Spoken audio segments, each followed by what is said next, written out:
Months of practice, months of preparation, some of the best heats we have seen in SNHL history, all comes down to tonight. We started with 24. We now have 5 left racing for a championship. In the next 2.5 hours, we will find out who will be the champion of SNHL Division 1. Here at San Diego, it's the Bill Muncey Cup. The march to the championship has reached its conclusion, and everything gets started right now.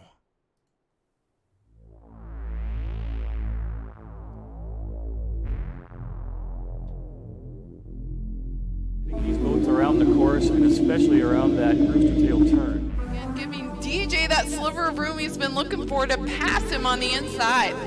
And the U90's gone over right in the path of the U1. Johnson Hook and Chris Bilski made it through clean. So buckle up, race fans. This evening we write another chapter in Par 5, 4, 3, 2, 1. Mark!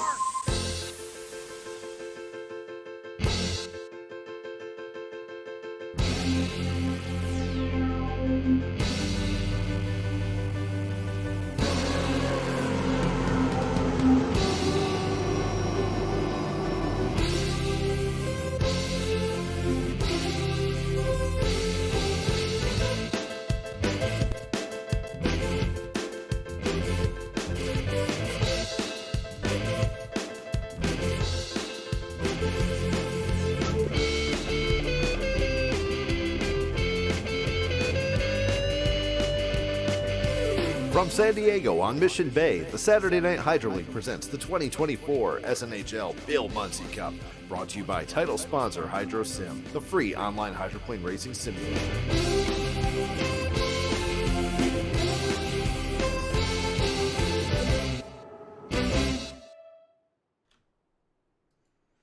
Hello, everyone. One last time in Season 6. My name is Daryl Kinsey Jr., the voice of the Saturday Night Hydroplane League.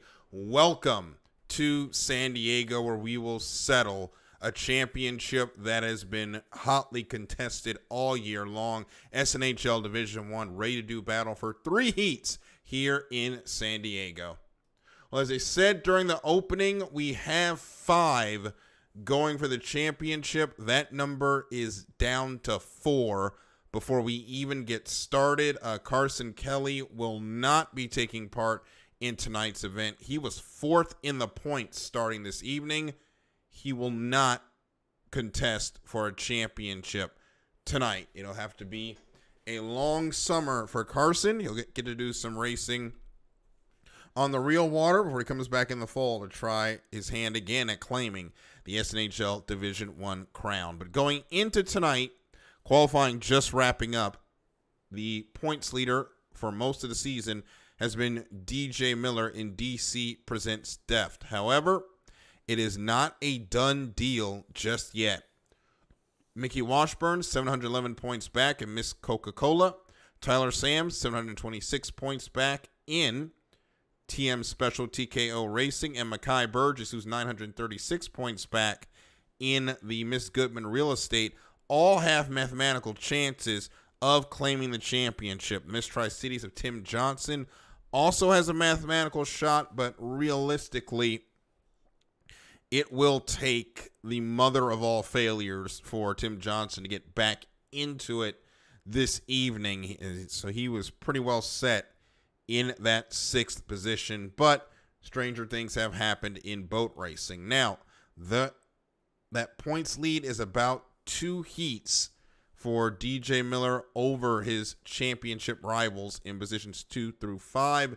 So for the drivers chasing him, they're going to have to throw caution to the wind. They're going for wins and hoping DJ Miller runs into trouble, but they cannot run into trouble themselves. One mistake in the early qualifying heats. Remember, we only have 3 this year. We had 4 last year.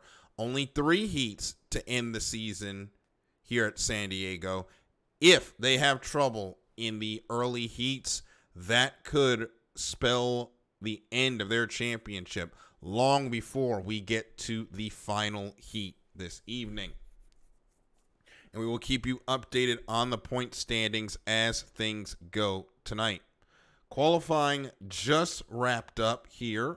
The second chance qualifying is going on right now. Only 2 drivers waived their qualifying speed. That was Scott Witherall in the Viagra and DJ Miller in the DC Presents Def. DJ was actually second, so I'm surprised to see him waive.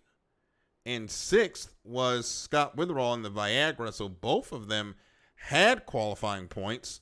They now put those points away to attempt to go for a higher spot. Currently on the pole is Tim Johnson in the Miss Tri-Cities. He helps himself with 100 points with an average lap speed of 162.764 miles per hour. We will hear from our championship contenders later this evening. Tonight we will, however, start with a tribute to individuals in the hydroplane community that have passed away during calendar 2023 up to the end of our season now. And we will have that after the second round of qualifying. So we'll go ahead and take a live look in at some of the qualifying going on right now. And when we come back, we'll have that tribute lap and start getting you ready for tonight. It's Championship Saturday, the Bill Muncey Cup, presented by HydroSim. We'll be right back.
So there you have it, the second last chance qualifying round of 2023-2024 in the books here tonight. We have those spots updated, and we'll give you the qualifying rundown. So we have 15 that have showed up tonight. 16 are supposed to run, but while we're looking at the high points of the standings, we also must look at the standings of the individuals that unfortunately will no longer be joining us in Division 1 this season. Our next season, when we get to Season 7, these drivers will have to win their way back in next year by grabbing one of those 5 coveted graduation spots. Kelsey Best, 24th and last on the order, did not make a start in Season 6. Matt Johnson, 682 points. Taylor Evans, 952 points. Jarrett Meyer, 1,823 points. And the shocker of the year, Brian Ollinger, we know he's running that partial schedule, trying to stay in Division 1, comes 179 points short, was unable to make it tonight with Bo Rarick not being here. All he needed to do was qualify and get a 4th in any heat tonight to stay in. It was not to be. And Brian Ollinger, last year's champion, unfortunately, will have an opportunity to go for a 2nd Division 2 crown next year. So you will see those 5, hopefully next year, competing to get back into Division 1. But right now, we'll swing our focus back to the qualifying order. No one was able to best the 162.7 by Tim Johnson. And we'll continue to wait to see for the points to be updated. So we have 15, technically 16. Elijah Smith originally was going to be here, but do not see him here. Have not been told whether or not he is going to be arriving late, so he may not be drawn into heats. We will either have 3 heats of 5 or 6 and 2 5s for this evening,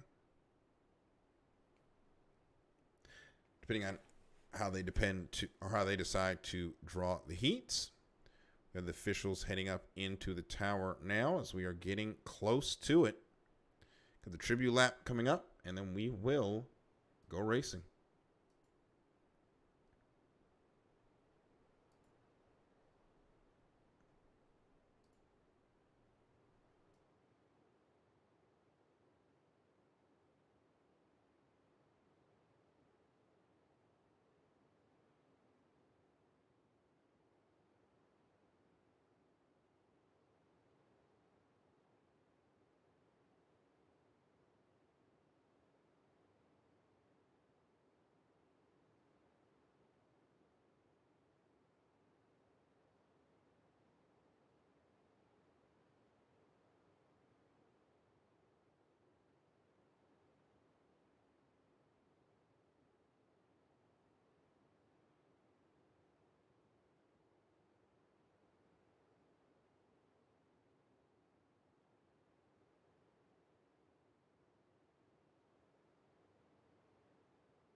While we wait to get started with the tribute lap, I want to say thank you to everyone that has watched this season on Facebook and now on our new home of YouTube. It has been an incredible year of racing in both divisions. We will have the All-Star race next week to wrap up the season, and then we will start in the fall for Season 7. When that season will get started, go over to Facebook and follow the Saturday Night Hydroplane League for all your updates on when we get ready, on when we will start Season 7. Our schedule, our roster of boats, and more will be on the Saturday Night Hydroplane League Facebook page. That's SNHL-Saturday Night Hydro League.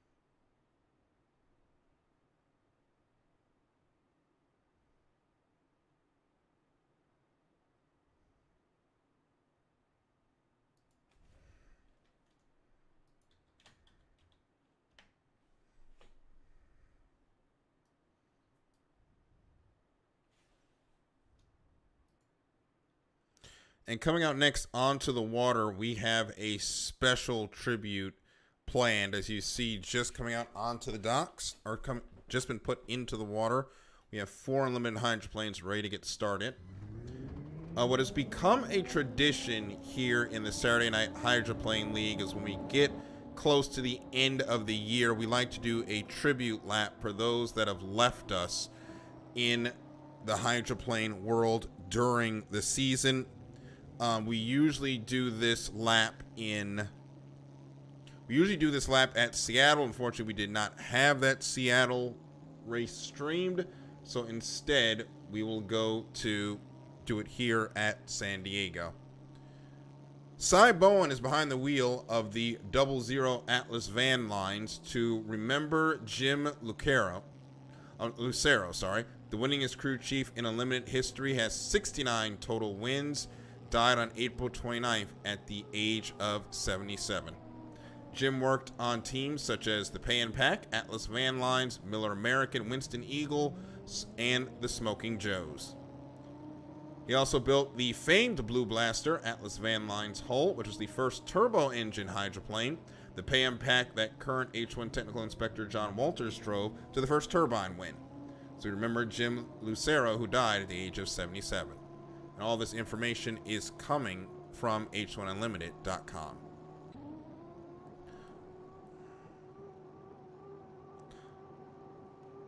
Harley Gray is behind the wheel of the Oh Boy Oberto beef jerky to represent Bob Hughes, the longtime leader of the Miss Madison team. Unfortunately, the patriarch of Miss Madison Racing died in Sandusky, Ohio at the age of 89. Hughes was the founder of Cliffy Engineering in Madison, Indiana, a full-time service tool and die business who started with the Miss Madison team by volunteering their parts in services. Since Bob and Carol, who passed in 1999, had no children of their own, Bob adopted the racing team and early in the 70s joined the board of Miss Madison.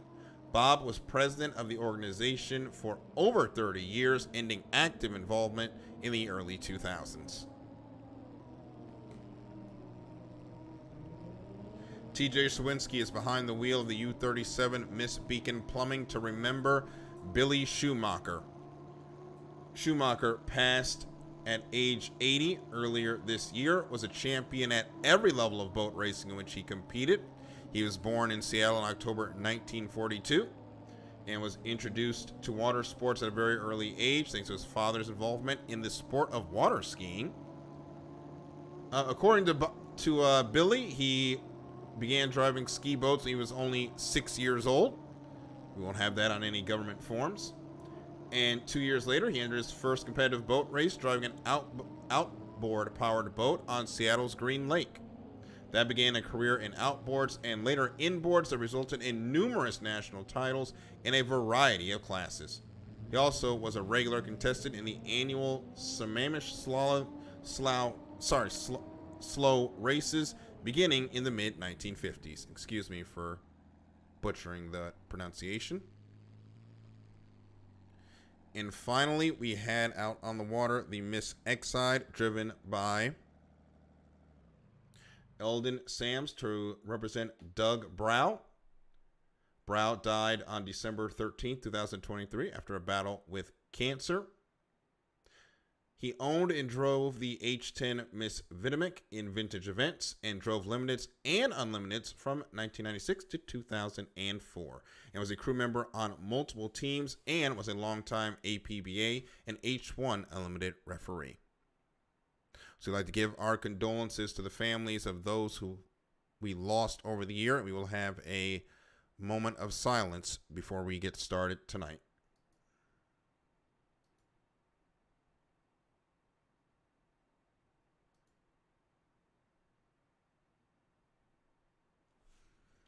Thank you. So we'll get our championship contenders are coming into the waiting room now. We're going to hear from them and get the heat draws for tonight. We will start. Sorry, Mickey.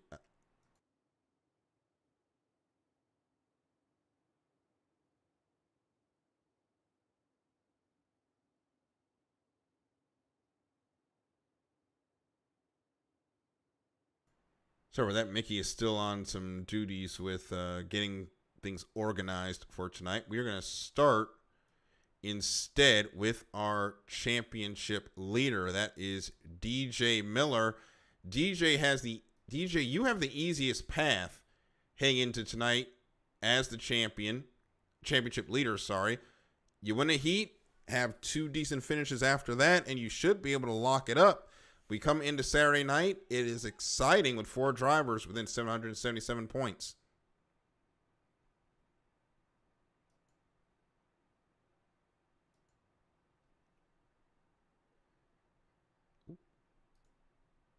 DJ, you there?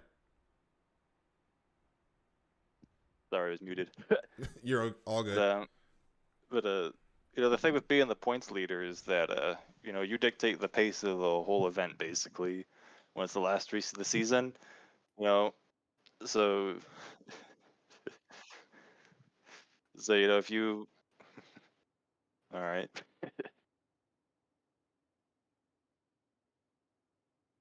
All right. The thing with being the points leader, you dictate the pace of the night. So I try not to worry too much about what the guys behind me are doing. If I just go out there and do what I always do, win a heat or 2 on the night, that should be all it takes. Basically, if I just get enough points to make the final, that should be enough. Because, almost 700 points is a lot for somebody to make up in 3 heats of competition. So I'm just going to do what I've done all year and be as consistent as I can be and hope to close it out before the final. That's the main goal. I want to stay 400 points ahead of the guys behind me by the end of the 3rd heat so I can go into that final heat completely stress-free and just try to win the race, because if I have to go into that final heat thinking about points, I'm probably not going to win the race. I'm just gonna try to finish to get points.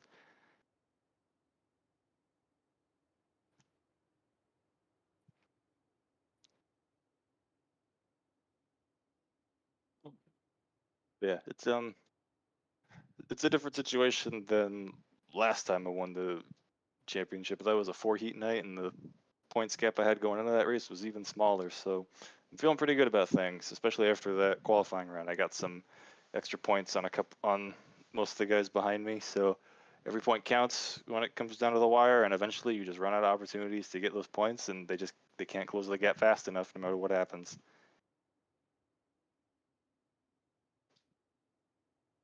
All right, DJ, thank you so much. We will be watching your progress the rest of the night, and good luck tonight. Yep, thank you, Daryl, and thank you for all you do the whole season and for the whole league. It's awesome. Thank you. And next, we will hear from someone on the other side of the spectrum completely. That is Mackay Burgess, driver of the Miss Goodman Real Estate. Mackay, you are now looking at the points, 936 points back. Your objective pretty much is go win and see what happens with everybody else. Yeah, I'm just going to go into this with just the intent to win and see where I finish. Win or lose, how do you look back at your season coming into tonight, knowing you have an opportunity to go for the championship? Great. Since this is my first season in D1, I feel like that I've done really good. So just looking forward to the end. All right, Mackay, congratulations. Good luck the rest of the night. Yeah, thank you. Next up, Mickey Washburn, driver of the U9 Miss Coca-Cola. Mickey is now in second after qualifying, 691 points back. Mickey, you are in the closest striking distance of our championship leader. What's the strategy going into tonight? Stay clean, get as many points as I can, and if I draw DJ, I have to beat him. I'm just happy to be in this position after the way my season started, so I'm just playing with house money right now, the way I see it. So we had 8-mile-an-hour winds in the qualifying. It's probably going to be a windy day. We know how that back straightaway here at San Diego, it punishes those that are a little bit aggressive on the left foot in high winds. How do you modulate that with the need of trying to win this championship?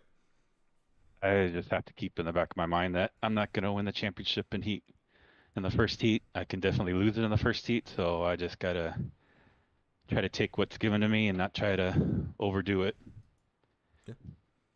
All right, Mickey, thank you, and good luck the rest of the night. Thanks, Daryl.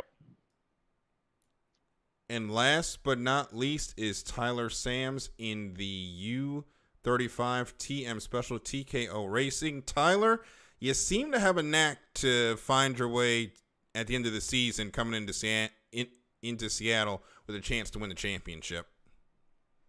Yeah, just staying consistent. Looking forward to battling tonight with these fast guys.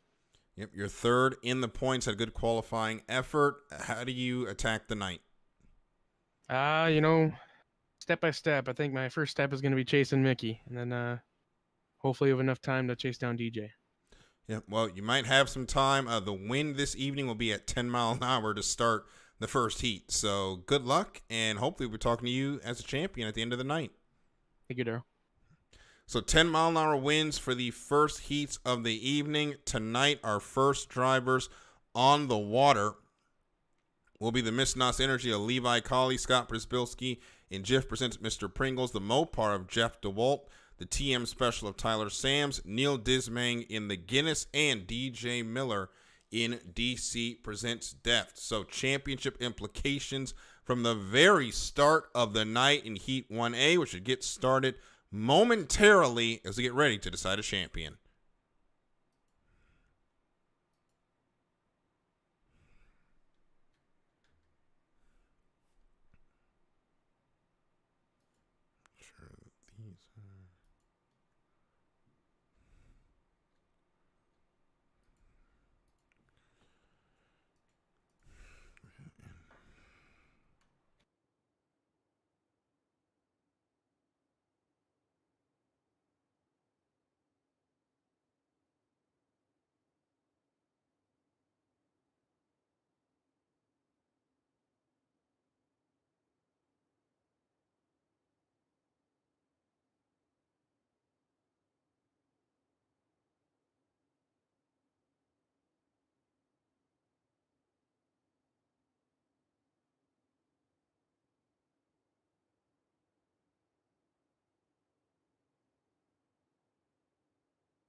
Here we go, out onto the water, Heat 1A. First heat of the night, and it's in 10-mile-an-hour winds. We can see championship implications from the onset, and it will depend on who can control that left foot coming up the backstretch here at San Diego. The winds tend to headwind down the back straightaway, and if you get the left foot wrong, because remember the winds will gust over 10 miles an hour, you could very well end up on your lid. Here are the starters. We have 6 in this heat. I believe 6 have made the call. And the Miss Nos Energy of Levi Colley first up on the screen. qualified in the 4th spot at a 162.293 miles per hour. Neil Dismang is next in the U53 Guinness, qualified in the 10th spot at 160.640 miles per hour. DJ Miller, our national high points leader, the U75, qualified in position number 2 at a 162.460 miles per hour. And Jeff DeWalt, the U31 Mopar, qualified in position number 14 at a 157.444 miles per hour.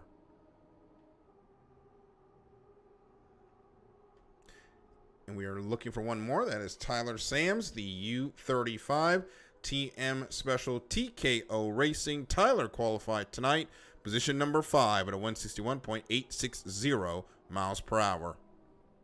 So those are your starters for Heat 1A. 3 minutes on the board until we go racing in this heat. And this is the first one that will have real championship implications, as they have the national high points leader in the heat with position number 3 in the points in Tyler Sams. If Tyler can pull off this win, it will go great into determining, as he's going to come off the water, make some changes, and come back on. But if Tyler can win this heat, it will do him some good in the points title. And if DJ Miller has a problem, ends up upside down in this heat and scores 0, then all of a sudden this championship closes up a ton going into the rest of the night. But we have 2 minutes and 15 seconds until we see how this is going to all shake out. And that's what makes this so exciting here on Championship Saturday night. So it's Jeff DeWalt in the Mopar who's going to scoot forward and be the first one down into turn 1 to troll. And he's actually going to get onto the throttle, dive deeper into the corner. I believe he may be going around to reset, and yes, he is, as he will go through the corner. Meanwhile, Neil Dismang looks like he's going to try to get a run around the outside. He's sitting back near the exit of turn number 2 as Tyler Sams has rejoined the water after a quick adjustment. He's going to come down now and join the trollers in turn number 1. And we should see Scott Brzbilski. There he is. He'll go by him and then come in front of the U35. So Levi Colley is here as well in the U0 there on the left side of your picture. The U35 right behind. Now they get on the pedal. 10 seconds until the 1 minute pin. DJ Miller was deep into the corner as we go 3 seconds, 2 seconds, 1 second. Mark! Good score up. Fight for lanes begins. DJ Miller down in lane number 1. Has to watch those 2 boats to his outside of Neil Dismang and Scott Brzbilski. They got good launches. Jeff DeWalt's going to just stay to the outside of things, as looks like Brzbilski and Dismang will just have the room to get over, and they will. Brzbilski's going to get into 1, and there's big time contact between DJ Miller and Levi Colley. Did DJ go over? We just missed it. Did DJ Miller go over? That could change things a ton. Miller did not go over. He will be able to continue. He will be towards the outside, though. In this heat, the officials will take a look at that as they got squeezed coming down to the 1 minute pin. But we are ready to start this heat. We're at 10 seconds until the start. Make that 5 seconds. 4, 3, 2, 1, mark. And Heat 1A is underway, and Scott Brzbilski leads us across the start-finish line. Got a great start in turn number 1, out of lane number 1, rather. It was also a good start on the outside for Jeff DeWalt and DJ Miller. Levi Colley was hanging tough in there in lane number 2. He's got the second spot as they come off turn number 1 for the first of 3. Well, this heat could not have started any worse for DJ Miller, but his good thing for him is it didn't go. The start wasn't much better for Tyler Sams. He's in the third place. He's in third place, but as you can see from this shot, he is in a 3-boat scrum for that third spot. Heading into turn number 2, you can call it a 4-boat battle with DJ Miller out there on the outside. Tyler out there in about lane number 4, we'll call it. He's got Neil Dismang to his inside. To his outside's Jeff DeWalt. Neither boat is making inroads on that U35 as we start lap number 2 of 3.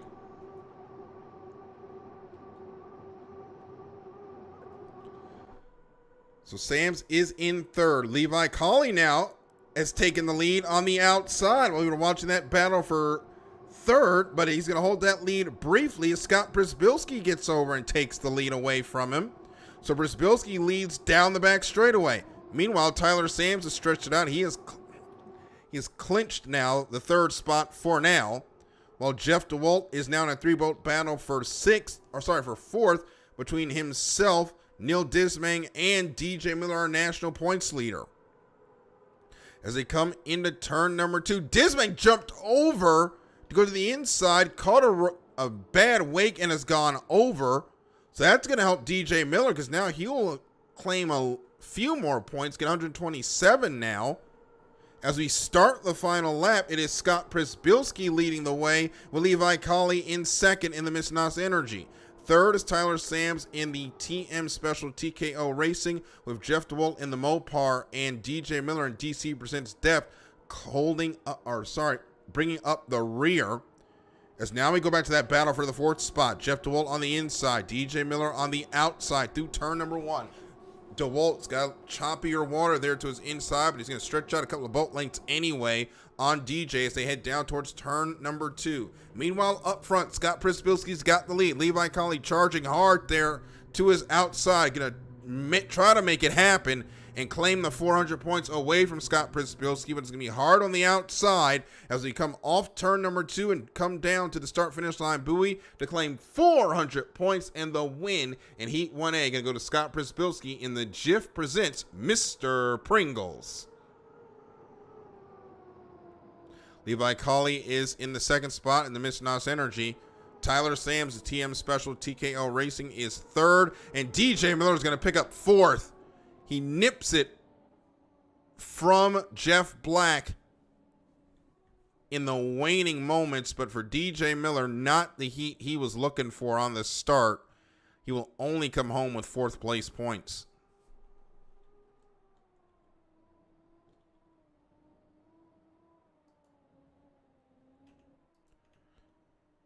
Unofficial results now on your screen. And the officials are not going to make a call on the contact. Let's go back and see what happened there.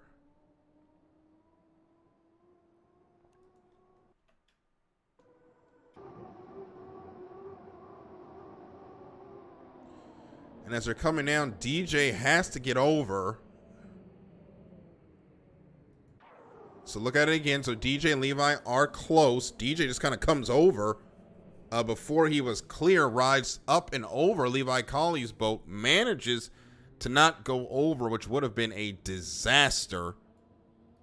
But he only comes home with fourth place points, and that will shake things up going into the second flight. But Scott Brzbilski, who joins us, the winner of Heat 1A. And Scott, last race of the year, you come to the first heat and play a little bit of spoiler there. Oh yeah, it feels great winning a heat in my home race. the way the season's gone this year, it's feels good.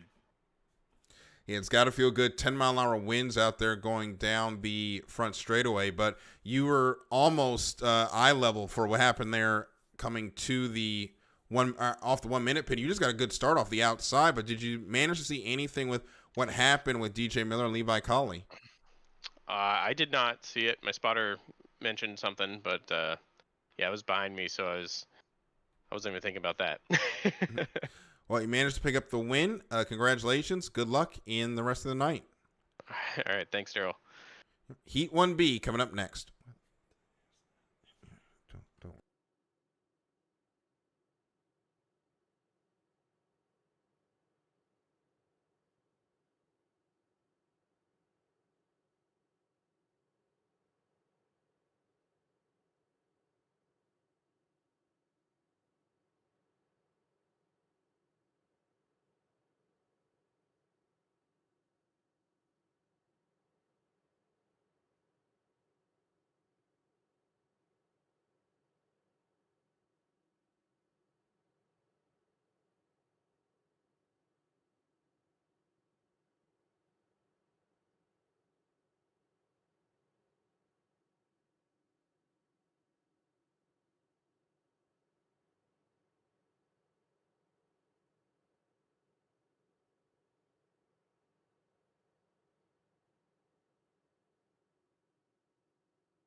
So Heat 1B now coming out onto the water. This heat should have 6.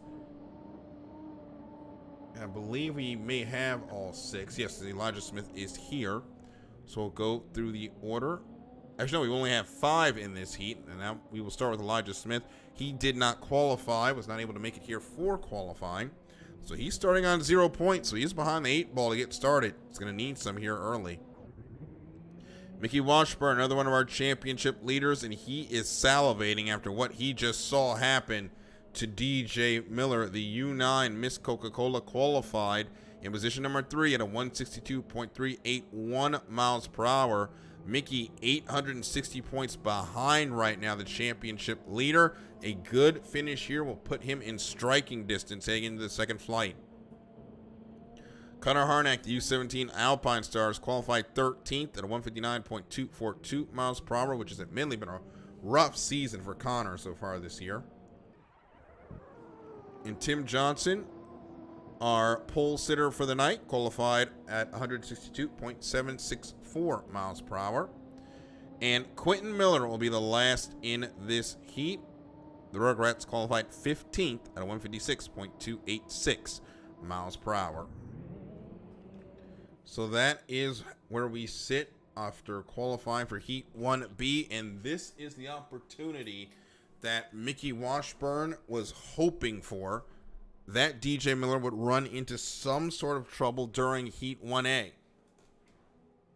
Now is the opportunity to strike. If Mickey Washburn, any points he scores here, since DJ only picked up 4th place points, will be a plus. If he wins, that's going to be a huge swing towards that U9 heading into the second flight.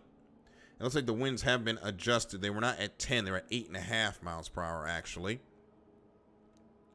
So Mickey Washburn in this U9 now have a golden opportunity to make up some ground in the national high point standings, as DJ Miller finished 4th. Tyler Sams was only able to finish 1 spot higher in 3rd. So it's going to be close. And we did eliminate Tim Johnson once Heat 1A finished. Tim just too many points behind, as I said. So unfortunately, he is out of the championship running this evening. Under 2 minutes now to the start of Heat 1B, heading down into turn number 1. Let's take a look. And it's going to be Mickey Washburn who's going to be the first one down here. He'll have Quentin Miller to his outside. Connor Harnack is out in lane number 3. There are 35 seconds until the start.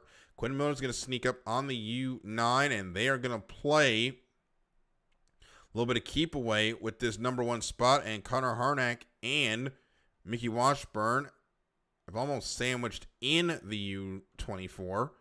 And now Connor is going to pull ahead. And now Quentin will pull ahead of Mickey as well. Elijah Miller is going to go to the outside. Mickey's going to be a little bit boxed in. He'll go out to lane number 3. Now Elijah Smith's going to try to get the launch on them from lane number 3. As we're 2 seconds, 1 second. Mark, score up's good. Fight for lanes begins. And Quentin Miller with a great jump from lane number 3 should be, lane number 2. But it's Connor Harnack holding tough in there in lane number 1. Not a good score up for Mickey Washburn. He's going to be in 4. Might all end up as far out as 5. As Quentin Miller will get 2. Harnack gets 1.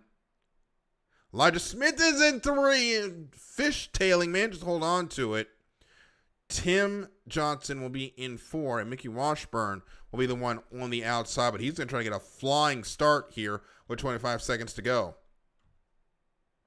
We'll watch Mickey Washburn there on the outside. He's going to be on lane number 5. He's going to try to hit this start with a full head of steam as we get ready to turn him loose for Heat 1B. They'll hit the exit pin at 10 seconds to go. It should be full throttle down to the start-finish line in 5, 4, 3, 2, 1, mark. And we are underway in Heat 1B, and it's a great start for Connor Harnack and Quentin Miller. The inside lines get the good start. It wasn't a good start for Elijah Miller. He's going to be nowhere as we go into turn number 1 with Connor Harnack in the lead. Quinn Miller pushes out to lane number 3, trying to get a wider arc. Will cost him a bolt length on the exit. That pushes out Tim Johnson and Mickey Washburn as they go down the backstretch for the first of 3. Quinn's got some good boat speed there on the outside, though. He is not giving up on chasing down Connor Harnack for the win in Heat 1B as they head down towards turn number 2. Quinn fluttering the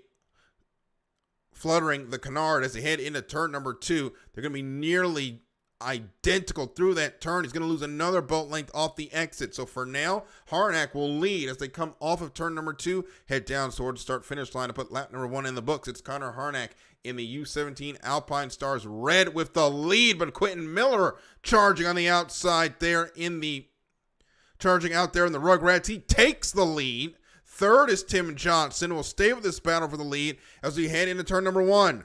Harnack takes the lead back. He's got the inside line heading through the turn, but when they exit turn number 1 and down the back straightaway, that U24 has got a lot of boat speed, should be able to take the lead back as they're nearly deck to deck heading down the backstretch into this 8.5 mile an hour wind. They've dropped Tim Johnson off the back. He's in 3rd, and Mickey Washburn is only in 4th. Not a good heat for Mickey Washburn in a race where he looked to take advantage in the national high points. But back up front, Harnack now gets the lead again through turn number 2 by about a boat length. But Quentin Miller is still there as we get ready to start the final lap. It's Harnack and Miller battling for the win in Heat 1B as we start the final lap. Harnack has the lead. Harnack in the Alpine Stars is first. Miller in the Rugrats is second. Tim Johnson, Miss Tri-Cities, is in 3rd. Mickey Washburn in the Miss Coca-Cola is actually now in the 3rd spot. Elijah Smith in the Matt Hornet is 4th. Connor Harnack's hit a buoy, and that's going to give the lead and potentially the win. You can see that buoy that he hit back into turn number 1. That's going to give the win more than likely to Quentin Miller as long as he can hold off Tim Johnson. Tim on the outside with a full head of steam heading down towards turn number 2, getting a little bit more to try to make a race of it, and that's also going to help out Mickey Washburn because now he's going to be in the 3rd spot. But as they come through turn number 2, Quentin Miller in lane number 2 in the Rugrats is clear sailing to the win and 400 points in Heat 1B. Going to go to Quentin Miller in the U24 Rugrats.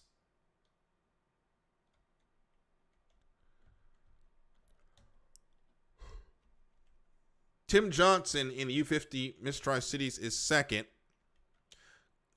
Mickey Washburn is going to be 3rd. Connor Harnack 4th. And 5th is Elijah Smith there. Actually, Elijah Smith ends up DNFing at the end. So there are your results on the screen. And we're going to hear from Quentin Miller in a moment, the winner of Heat 1B, as the Bill Muncey Cup presented by HydroSim rolls on.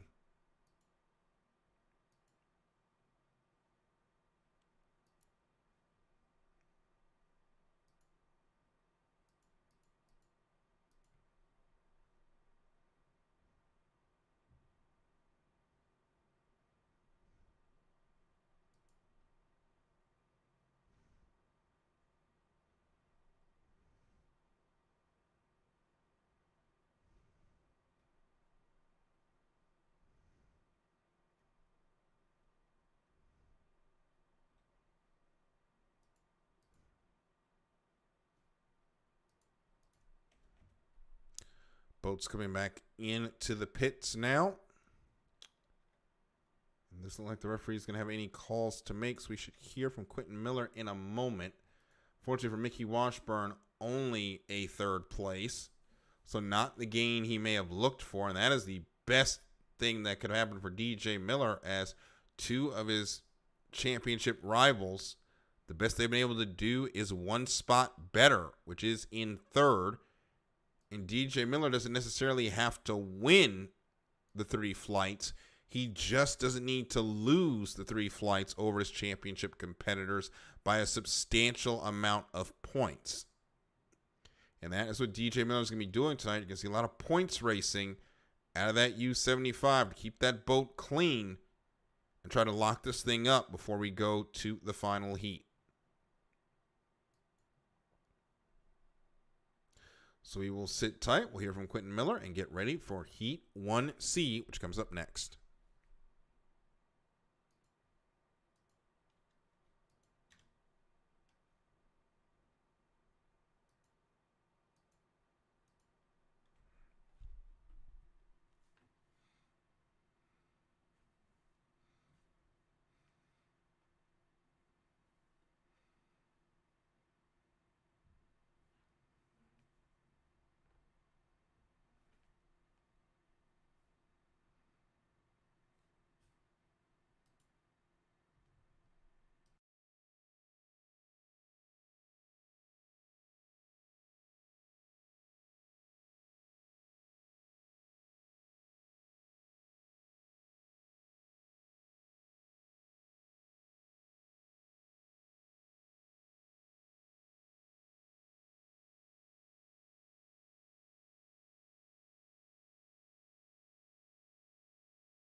Heat 1C, ready to roll. Heading out onto the water. Last run in the first flight.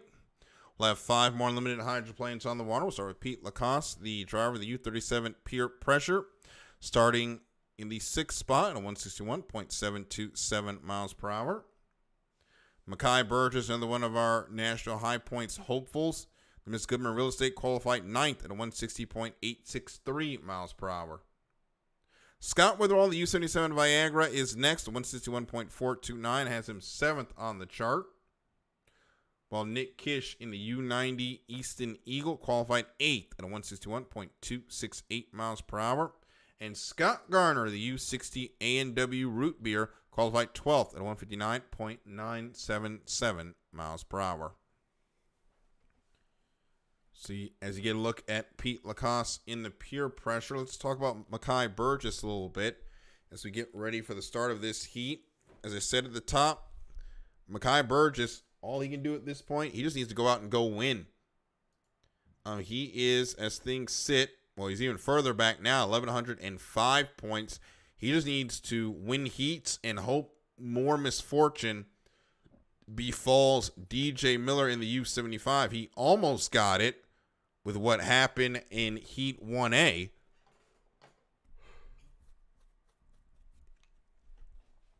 But so far, the other championship contenders have not been able to take advantage. Only 2/3 so far for Mickey Washburn and Tyler Sams. So barring what happens here with Mekhi Burgess, DJ Miller is going to get out of this pretty much unscathed, which was a scary moment from the national high points in Heat 1A. But all of that, though, could be upended if Mekhi Burgess can have a good run here in Heat 1C. Get a shot of Scott Witherall now in the Viagra coming off turn number 2. The Doctor coming down the front straightaway. Helped a lot of our drivers in Division 2 get acclimated.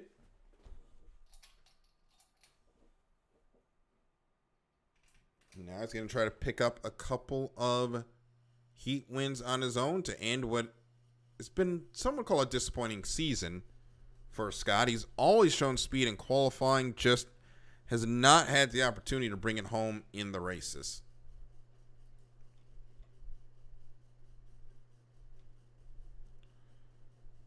Nick Kish coming off turn number 2 as well to join the drivers that are starting to link up in turn number 1. Got Pete Lacoste, the furthest one of all of them, heading into turn number 1 as we get ready for the 1 minute pin. 30 seconds until that 1 minute pin. Mekhi Burgess and Scott Witherall dueling for position. And now Burgess is going to pull in front of Pete Lacoste in the peer pressure there at the bottom of your picture. Pete is now a little bit boxed in by the Viagra as Nick Kish goes around the outside. He's going to have the cleanest run of all coming through turn number 1. Or 10 seconds to the 1 minute pin. Make that 5, 4, 3, 2, 1. Mark. Good score up. Fight for lanes begins. And Pete Lacoste and Mekhi Burgess got through that corner the best of everyone. And they're going to hold on to positions 1 and 2. Witherall's in 3. Garner in 4. Nick Kish in 5. Doesn't look like we're going to have any fighting for lanes as they come up to the commitment pin. And they will stay there with Burgess in 1, Lacoste 2. Witherall 3, 4 goes to Garner, and 5 will go to Nick Kish. So 30 seconds to go now until the start. So Nick Kish goes around the outside. Going to try to get a flyer here from lane number 5. Can he get it done as there are 15 seconds until the start? We'll hit the exit pin at about 10 seconds as we turn them loose for Heat 1C. We got 5 eliminated hydroplanes come down the start-finish line in 5, 4, 3, 2, 1. Mark. Good start, and we are underway in Heat 1C, and it is Scott Garner from lane number 4 that actually has the lead. It was not a good start for Scott Witherall. Meanwhile, Mekhi Burgess and Pete Lacoste, though, they're going to make it hard on Garner coming through turn 1 and 2 as Lacoste and Burgess almost deck to deck as they exit turn number 1. It's going to be Pete Lacoste that has the lead as they head down the back straightaway. Lacoste, Burgess, Garner. It is a Jay Ayler triple decker heading down the back straightaway with Scott Witherall there in the tunnel as they head down towards turn number 2. It's going to be Burgess lane 1 that gets the lead. Pete Lacoste gets bumped by the skid fin spray and goes over, takes out Scott Garner. Garner is out, and that is probably going to be a DSQ for Lacoste as Burgess leads to end lap number 1. So the Miss Goodman Real Estate leading the way. Scott Witherall was the biggest beneficiary of that contact in turn number 2 as the Viagra Elite is now in 2nd. Pete Lacoste 3rd on the water and the peer pressure. Nick Kish is 4th in the Easton Eagle, and that is how they run as they exit turn number 2. Burgess, 1,105 points back in the national high point standings. All he can do is win, and win some more if he wants an opportunity at the National High Points crown. He's doing it right now in Heat 1C as he's got no one around to really challenge him in this U91. Miss Goodman Real Estate just needs to bring the boat home in one piece, and he will have 400 points to his tally as he exits turn number 2 with the white flag waving, and we'll have one more time around. Final lap here for Mekhi Burgess in the Miss Goodman Real Estate. The Viagra of Scott Witherall is 2nd. Nick Kish, the Easton Eagles, picked up some good points. He's going to be 3rd as things sit. while Scott Garner, it looks like we are now missing a boat. And I think we've had another boat go over, so that means the 3 on the water is pretty much where they're going to finish as Burgess heads down the back straightaway.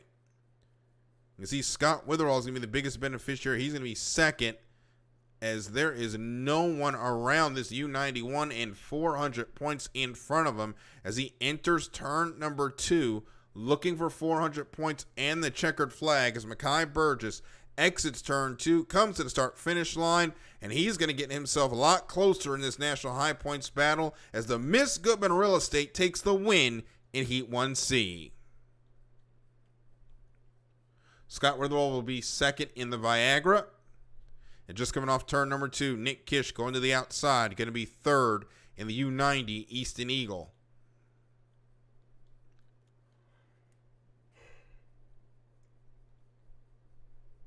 Nick Kish comes across start finish line. We lost Pete Lacoste out there on the water. So Pete Lacoste went over, and so did Scott Garner.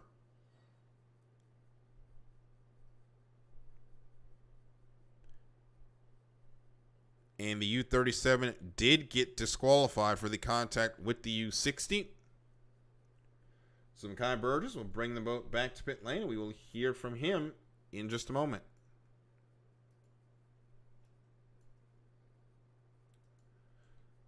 So Mekhi Burgess takes the win in Heat 1C, the only driver to really take advantage of the miscue by DJ Miller in Heat 1A.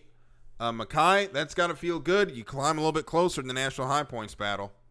Yeah, I was just fortunate to have a really good heat draw, and it was just really good points to get up there in national high points. Yeah, it was great racing there early between you, Scott Gardner, and Pete Lacoste. Had the triple decker out there. It looked awesome from here. How did it feel in the driver's seat? Kind of nervy. Battling with 2 guys that are in the championship, and then me, it's kind of nerving, but we got through it. All right, Mekhi, congratulations. Good luck the rest of the night. Yeah, thank you. So that is the end of the first flight. Points are going in now. And after the first flight, DJ Miller continues to lead with 903,067 points, but it is closer now. Mickey Washburn is now second with 635 points. Tyler Sams is third with 650. The Miss Goodman Real Estate is fourth with 705 points back of the leader. So the top 4 still within 2 heats. It's going to be a pivotal second flight, which gets started in just a few moments. When Heat 2A comes to the water, we will see Tyler Sams, Pete Lacoste, DJ Miller, Scott Witherall, and Mekhi Burgess. It'll be a championship triple threat coming up next.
Heat 2A, ready to roll. 5 eliminated hydroplanes come out onto the water, and this is going to be a pivotal one in the national high points battle, as number 1, number 3, and number 4 in the national high points are in the same heat. We have DJ Miller. There he is on your screen, the U75, first out onto the water. He qualified second, but had that near disaster in the mill coming to start Heat 1A. He was able to rally back for a 4th place, but could have an opportunity to have a stranglehold on the championship if he can pick up a win here. Scott Witherall in the U77 Viagra is next. We just saw him. He finished second in Heat 1C. He's currently on 330 points after qualifying 7th. Meanwhile, DJ Miller is on 249 points. Pete Lacoste, the U37 peer pressure, only on his 30 qualifying points after the incident with Scott Garner during Heat 1C, where he was disqualified. And Mekhi Burgess in the U91 Miss Goodman Real Estate qualified 9th, but won Heat 1C. He is on 430 points. And Tyler Sams, the U35 TM Special Racing, qualified 5th, finished 3rd in that Heat 1B. He's on 275 points. So for the championship, this is going to be the pivotal round, Heat 2A.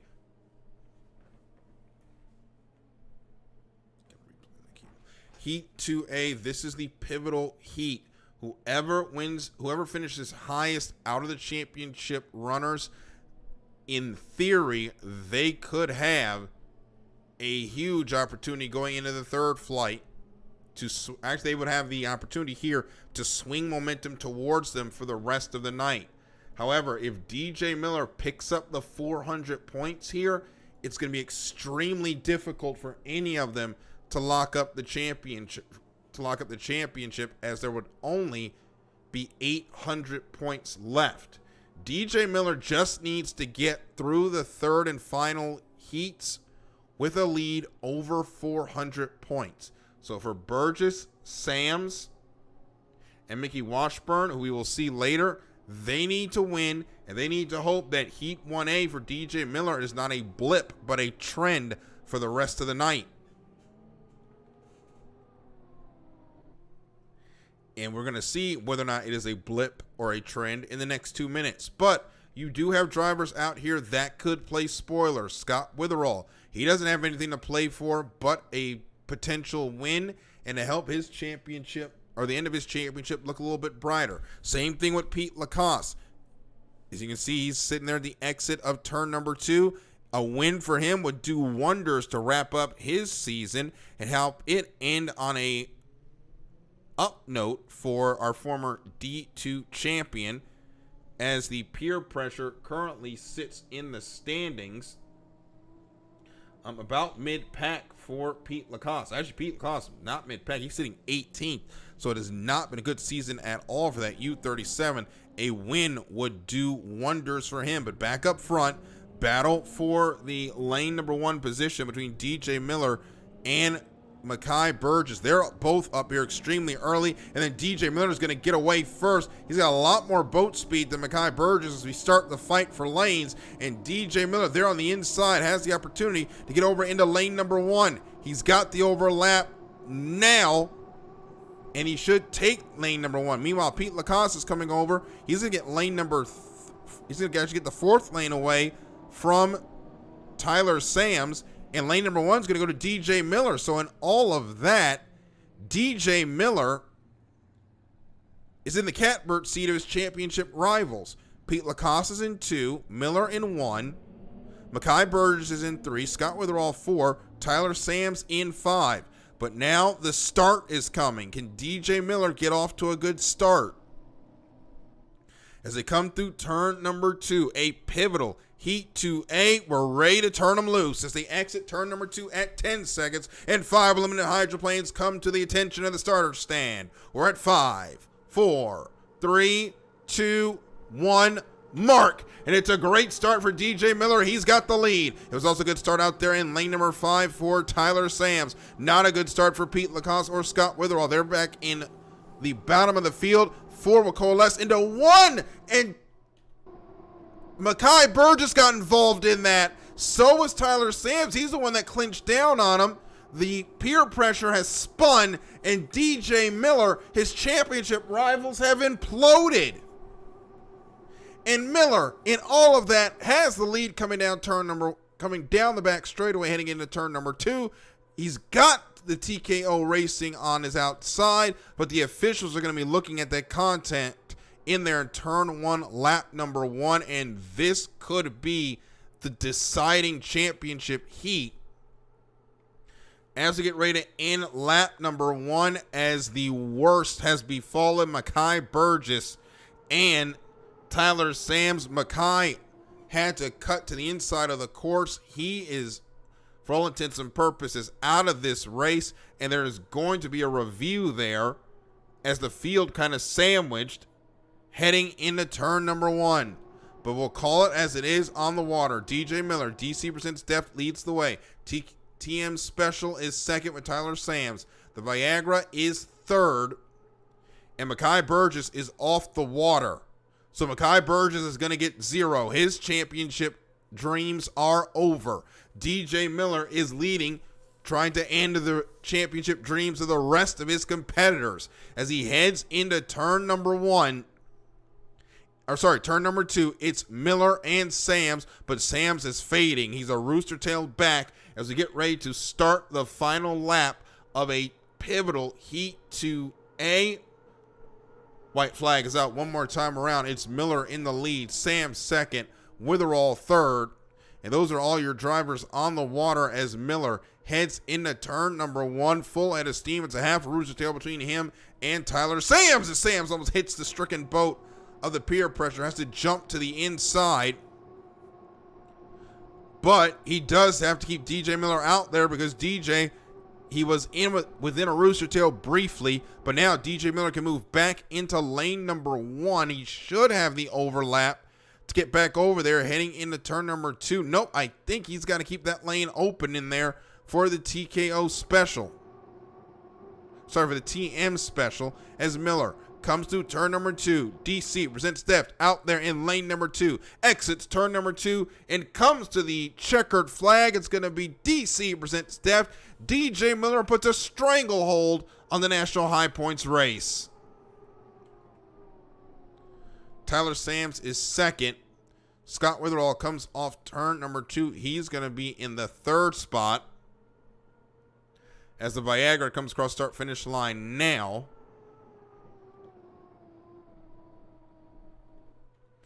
And that'll be your finishers in the race. There are your winners on the screen, or there's your results on the screen. And Mekhi Burgess, Tyler Sams, both ran into contact there. Tyler Sams is going to have to hope that none of that is pinned on him, because 0 points would end his chance at a championship. But we will hear from DJ Miller now. DJ, that was the second heat that you dream of. You go and get the win. Everyone else runs into major problems. Yeah, I got lane 1 and I hit the start and I led into the corner and I heard a lot of engines from outside and then I didn't hear any anymore. So I was like, well, something crazy happened and I don't think I was at fault. So yeah, that's that's about as good as you could ask for. And Tyler was still out there running hard, making me work for it. But I was just, minding the gap. It was rough out there too. That backstretch is scary with the high winds. But, oh, man, that feels a lot better getting that heat win in the bag. Yeah, 10-mile-an-hour winds out there now after 8.5 in the first flight. But sometimes to win a championship, you have to be lucky, and you had a huge spot of luck going into turn number 1 in the very first heat, during the mill. What happened there? So the 2 boats in front of us got overlap, which is, fair, but only the Pringles, Scott, made it to lane 1 in time. And lane 2 was open. I think it was Neil didn't make it to the commitment, didn't make it to 2 by the commitment buoy. So I saw 2 was open, so I was like, okay, I'm going to 2. And suddenly I get right reared by somebody, and I thought my night was done right there, right then and there. I was like, oh, I'm either getting wrecked or I'm getting a penalty for wrecking somebody. And I dug deep and saved it, and yeah, I don't know how I did that. And I clawed back to a 4th place finish to get some points. So yeah, that was probably the save of the year and one of the best saves I've ever done. I don't know how I did it. All right, DJ, congratulations. We'll see the update in the points shortly. Good luck the rest of the night. Yep, thank you, Daryl. So the referees are deliberating for a call in Heat 2A in the very first turn. We'll go ahead and take a look at it.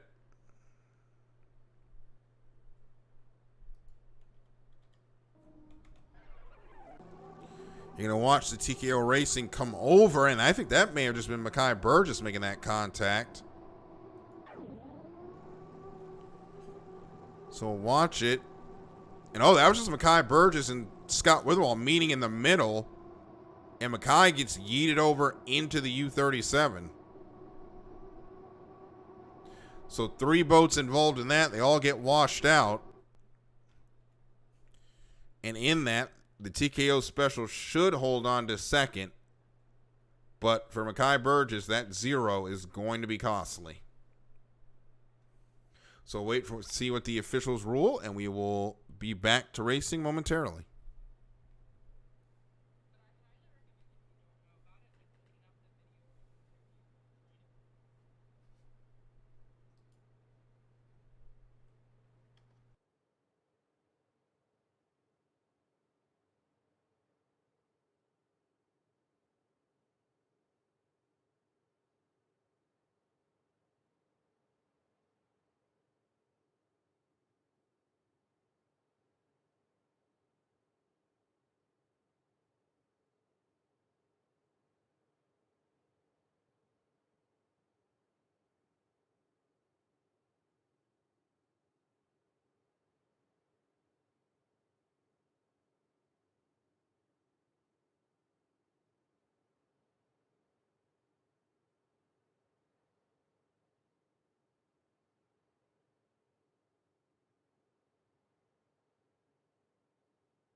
The complexity of this championship just changed. DJ Miller has been disqualified from Heat 2A for multiple lane infractions. That just tipped the national high point standings on its head. That means Tyler Sams has picked up the win in Heat 2A.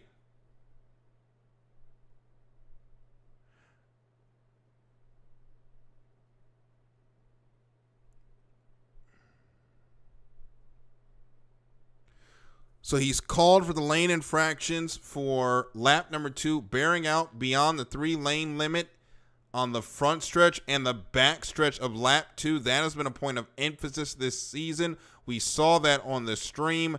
Tyler Sams is now the winner of Heat 2A. We have Tyler with us. And Tyler, it looked like you survived the chaos. Second was going to be big. But with that announcement, this championship just completely changed. Yeah, I want to shout out my spotter, Levi Colley. Thank you for the call, brother. Great challenge. Yes. So with that challenge complete, by the way, I think you're the first. That's the first successful challenge all season.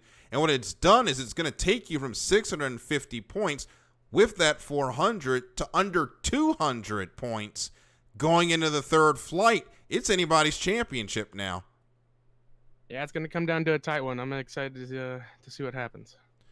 Well, Tyler, you always find yourself at San Diego in the championship. You always find yourself at the end of the night within striking distance, and you've done it again tonight. Congratulations. Good luck in the third flight. Thank you, Daryl. So the first successful challenge of the season is a huge one. And we're going to see how that affects the championship in a moment and get you ready for Heat 2B. My, oh my, has this night changed.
So we're going to try to get a clarification on what's happened here with DJ Miller.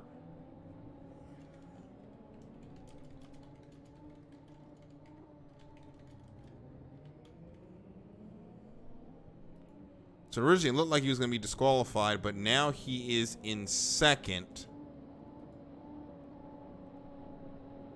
And yes, that has been adjusted. So it was a 1-minute penalty for the 3-lane limit and not a disqualification. So that has been amended. So DJ Miller is back to second place points instead of first.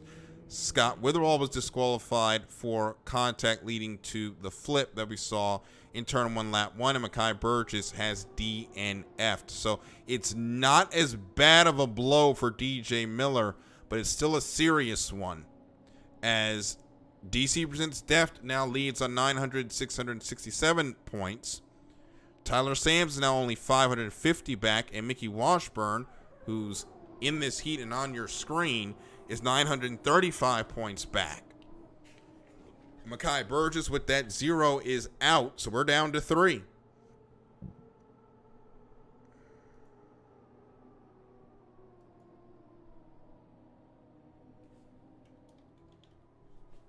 So, now that we have said all that, let's go into our starting lineup for Heat 2B. On your screen right now, Jeff DeWalt. There on the outside, he finished 5th in Heat 1A after qualifying in the 14th spot. He's currently sitting on 157 points. Mickey Washburn in the U9 qualified 3rd, finished 3rd in Heat 1B. He's on 295 points. Neil Dismang, the U53, qualified 10th, DNF'd on Heat 1A. He's still on his 30 qualifying points. And Connor Harnack in the U17 Alpine Stars. He had a great run in Heat 1B until he hit a buoy, was relegated to 4th, 169 points with his 13th qualifying position. He's now on 199 points. And Scott Przybylski won our first heat of the night after qualifying 11th. He's on 430 points. And our last starter in this heat is the U24, Quentin Miller in the Rugrats, qualified 15th, won Heat 1B. He's also on 430 points. So now it's Mickey Washburn's turn to fight for his playoff life. He's got to finish in the top half of the field to continue his battle for the championship into the third flight. He did not get the help we thought he was going to get with the disqualification. It was actually a 1-minute penalty, which still helps DJ Miller. And the way things sit, though, it's still going to be anyone's game going into the third flight.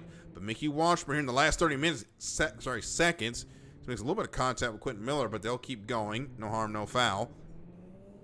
So I think Mickey was trying to get into the inside, but Quentin Miller was able to close him off. Mickey's got to find some points here. And then after that, go to the third flight and pray. As meanwhile, the drivers come around the corner. In Heat 2B, we're 2 seconds, 1 second mark. Good score up, and the fight for lanes begins now. And it's Scott Przybylski that's got to go around again. He jumped the 1-minute pin. Quentin Miller's got lane number 1. Neil Dismang is going to be in lane number 2. To the outside is going to be Jeff DeWalt and Mickey Washburn. It's going to try to get a run around the outside as they come to the commitment buoy. It's going to be up front. It'll be Dismang 1, Miller 2, Harnack 3. 4, Mickey Washburn, Jeff DeWalt 5, and Przybylski in 6. So they come around turn number 2 with 18 seconds to go. Mickey Washburn out there on lane number 4. Has to get a good start here. Championship life on the line. They hit the exit pin to turn them loose in Heat 2B. We got 10 seconds to go as they come to the start. Lucky Mickey Washburn with a flyer as we are at 4 seconds, 3 seconds, 2 seconds, 1 second mark. And we are underway in Heat 2B. And actually, that was Connor Harnack on that flyer. He's going to be in second. Great start, though, by Quentin Miller in lane number 1. He should be able to hold on to the lead heading into turn number 1. It was not a good start at all for Mickey Washburn, as Neil Dismang was in the tunnel, got into lane number 1, managed to gather it back up. But Mickey Washburn is back in the 4th spot as we go around for the first of 3. Quentin Miller with the lead on the inside. To his outside is Connor Harnack. Harnack back by about a third of a rooster tail, heading down towards turn number 2. Keeping Quentin Miller honest, keeping that right-hand mirror full of red and black Alpine stars. They head into turn number 2. Quentin Miller not going to gain any bolt lengths coming off of turn number 2, as Connor Harnack has a good turn, manages to hold there and keep the deficit stable as we get ready to start lap number 2 of 3, with Quentin Miller and the Rugrats leading the way. Connor Harnack second in the Alpine Stars. Mickey Washburn's moved up to third in the Miss Coca-Cola. Jeff DeWalt is fourth in the Mopar. Neil Dismang is fifth in the Guinness, and Scott Przybilski, Jeff presents Mr. Pringles, is sixth. Back up front, already heading through turn number 1, it's the Rugrats and it's the Alpine Stars battling for the lead. Harnack fishes that boat to the outside. Now he's going to bring it close to the skid fin spray of the U-24, but he's losing boat lengths here. This 10-mile-an-hour wind is a lot harder to fly the boat heading down the backstretch. As Quentin Miller looking to end the season with a doozy of a finish, as this track is kind to that U-24 as they exit through turn number 2. That lead is now grown. It's to a rooster tail for the U-24 as they exit turn number 2, and the white flag is in the air one more time around. Connor Harnack now going to come under threat from Mickey Washburn in the battle for the second spot. But up front, Quentin Miller and the Rugrats continues to lead. We'll stick with the battle for second. That is Connor Harnack on the inside, who has it. And the boat that wants it on the outside is the U9 of Mickey Washburn, as Harnack now dives to the inside as Quentin Miller goes out wide, trying to stave off Mickey Washburn in that battle for second. Harnack now has the spot. Mickey Washburn now a distant third. The officials will have to take a look at how many lanes he went out as we start this final lap. Ooh, Connor Harnack almost got that boat upside down, but manages to bring it back down. But in the turn number 2, Quentin Miller had a great run so far in the last run of the last run of the year. He wins his first qualifying heat. He exits turn number 2 as Connor Harnack dives to the inside to try to make it a race, but it's going to be to no avail as Quentin Miller will come to the start-finish line and go 2 for 2 in the Rugrats in qualifying heats tonight. Harnack is second. Mickey Washburn going to get third. Pick up 200, 300, and 225 points respectively. Jeff DeWalt will be fourth in the Mopar, 169, and Neil Dismang in the Guinness picks up 127 points.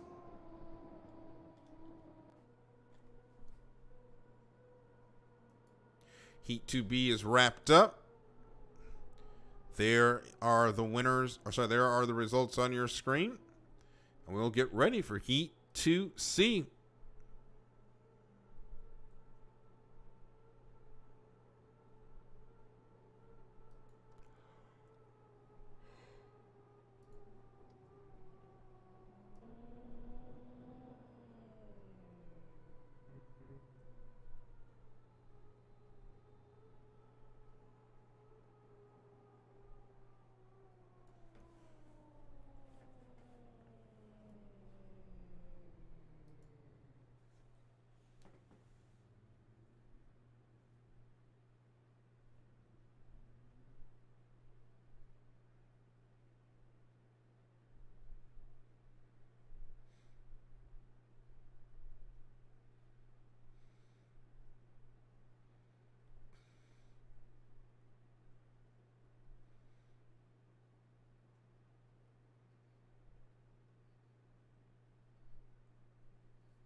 So Quinn Miller will get a penalty for erratic movement entering turn 1 on the first lap, which ended up taking away the lane of Neil Dismang, so that will instead give the win to Connor Harnack.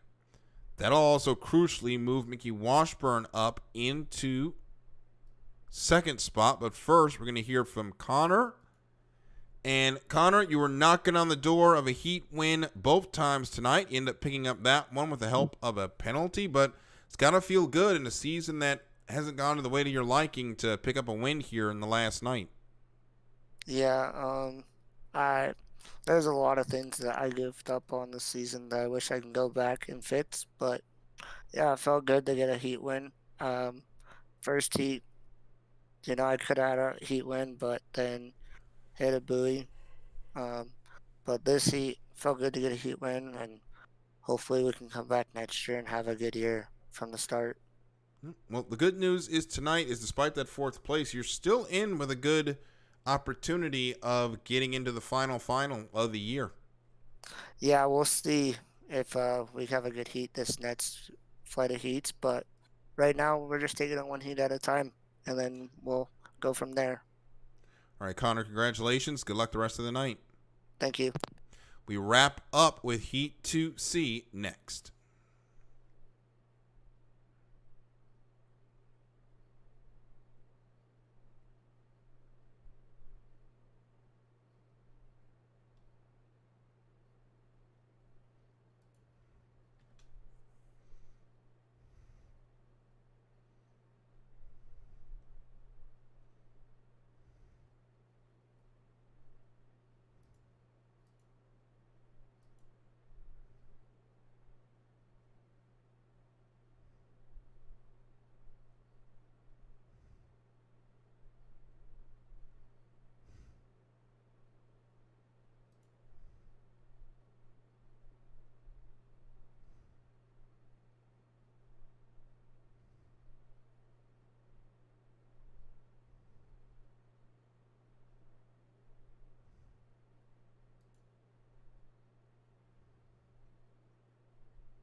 Heat 2C out on the water now. Last race in the second flight. We'll have 5 limited hydroplanes in this heat. We'll start with Tim Johnson in the U50. Qualified on the pole. Finished second in Heat 1B. He's on 400 points.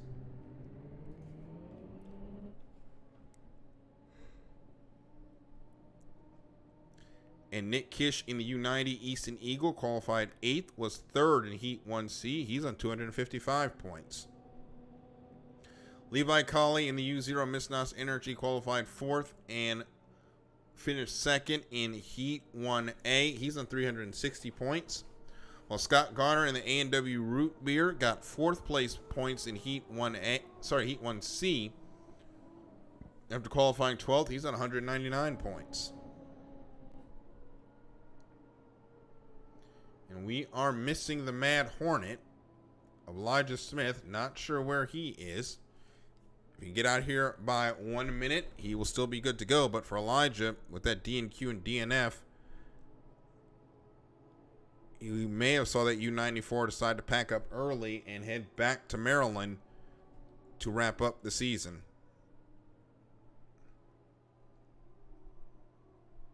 So up front, now at 3:16 left to go until the start of Heat 2C. Levi Colley has the lead. Tonight has the lead. He's doing some S turns out there.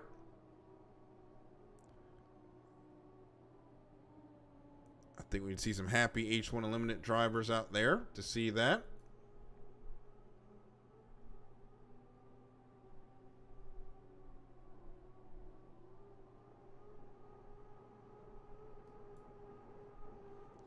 And Levi is now going to cut the course from the front to the back. Actually, Dave Vilwalk would probably be the happiest of seeing those S turns. So we could use those to kill time in the real H1 Unlimited boats in the past. Meanwhile, Scott Garner makes his way through turn number 1. Heads down the backstretch. This is going to be anyone's race here. And getting ready to see who's going to come out here with a heat race win. Because a lot of drivers have been looking to pick up some heat race wins to, one, build your points in the national high points to look a little bit better in the finishing chart for the end of the year. And two, end that season on a high note and carry some of that momentum into Season 7.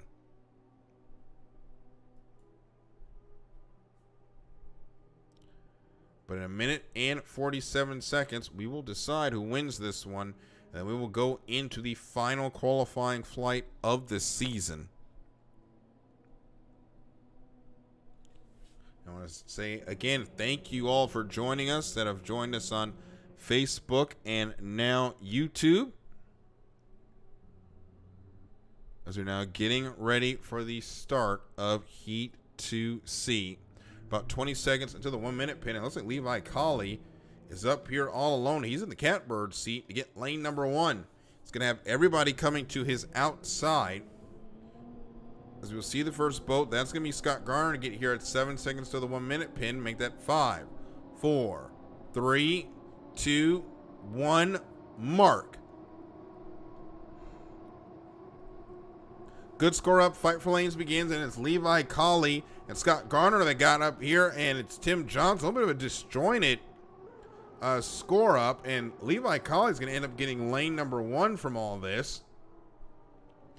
As they come down to the commitment pin, Garner will be on the outside. 2 goes to Johnson, and Nick Kish will be in lane number 3. We will not see the U94 out here in Heat 2C.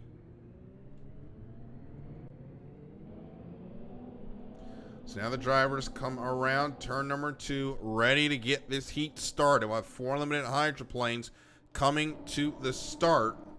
As they come off turn number 2, we get ready to turn them loose for Heat 2C. There'll be 10 seconds off the exit pin heading towards turn number 1. As we're now at 5, 4, 3, 2, 1, mark. And we are underway in Heat 2C, and it's Nick Kish, Tim Johnson, Levi Colley that got there almost identical. It'll be a Jay Ayler triple-decker heading into turn number 1. Colley's going to have the advantage out of everyone. He's got the inside line through turn number 1. Second will be Tim Johnson. Third, Nick Kish. Fourth, Scott Garner as they head down the backstretch for the first of 3. So Levi Colley hasn't been the season that he's won it either, but now has the lead. But he has got a bad, fast U50 there to his outside as they head towards turn number 2. They're nearly deck to deck, Tim Johnson and Levi Colley, as you ride along now with Tim through turn number 2.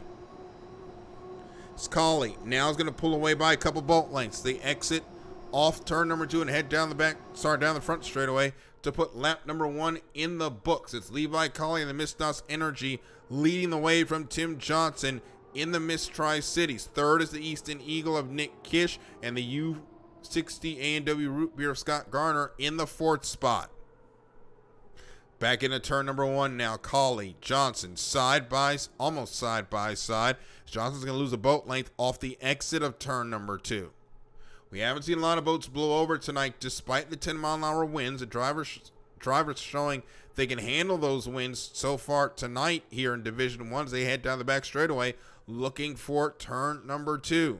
Johnson starting to really fly that boat and try to climb back into this battle for the lead as we head into turn number 2 with Colley leading the way. It's half a rooster tail between the U0 and the U50. Exit pin at turn number 2. Colley with the lead. It's now a rooster tail as the white flag is in the air. One more time around to end the second flight. It's Levi Colley and the Miss Nos Energy leading the way as we're on the final lap. Tim Johnson, the U50 Miss Tri-Cities, is second. Nick Kish third in the Easton Eagle. Fourth, Scott Garner in the A&W Root Beer. Back to turn 1 now. Levi Colley, Miss Nos Energy looking to pick up pick up 400 points here for the end of his end of season tally as he exits turn number 1. Got a great launch off that corner. Now has a full rooster tail. Tim Johnson's going to keep him honest though, as there's orange and gray filling that right hand mirror. Levi Colley's going to have to be strong for half a straightaway and 1 turn if he wants to hold on to the win in Heat 2C. Through turn number 2. He gets a good turn, should be enough to hold on to the win. As he exit turn number 2, there's Tim Johnson, not going to be close enough to challenge. And it's going to be Levi Colley and the Miss Nos Energy picking up 400 points and the win in Heat 2C. Tim Johnson picks up 300 points. Nick Kish, another good finish. He'll be 3rd, pick up 225. And Scott Garner in the A&W Root Beer will be 4th and pick up 169 points.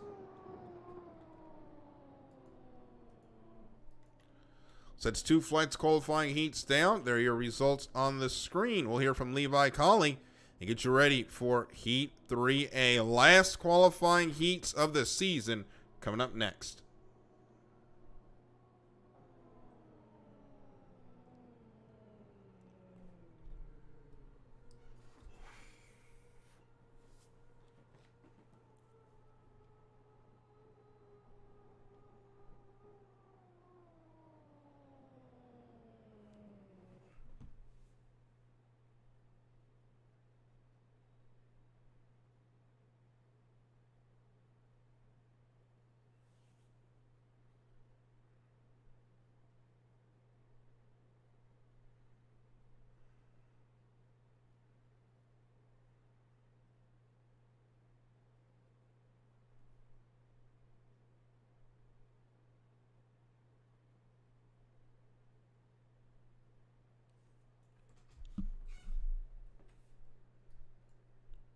Levi Colley, winner of Heat 2C, joins us now. Levi, got to feel good. It hasn't been the season you wanted, but 400 points, just what the doctor ordered here in San Diego.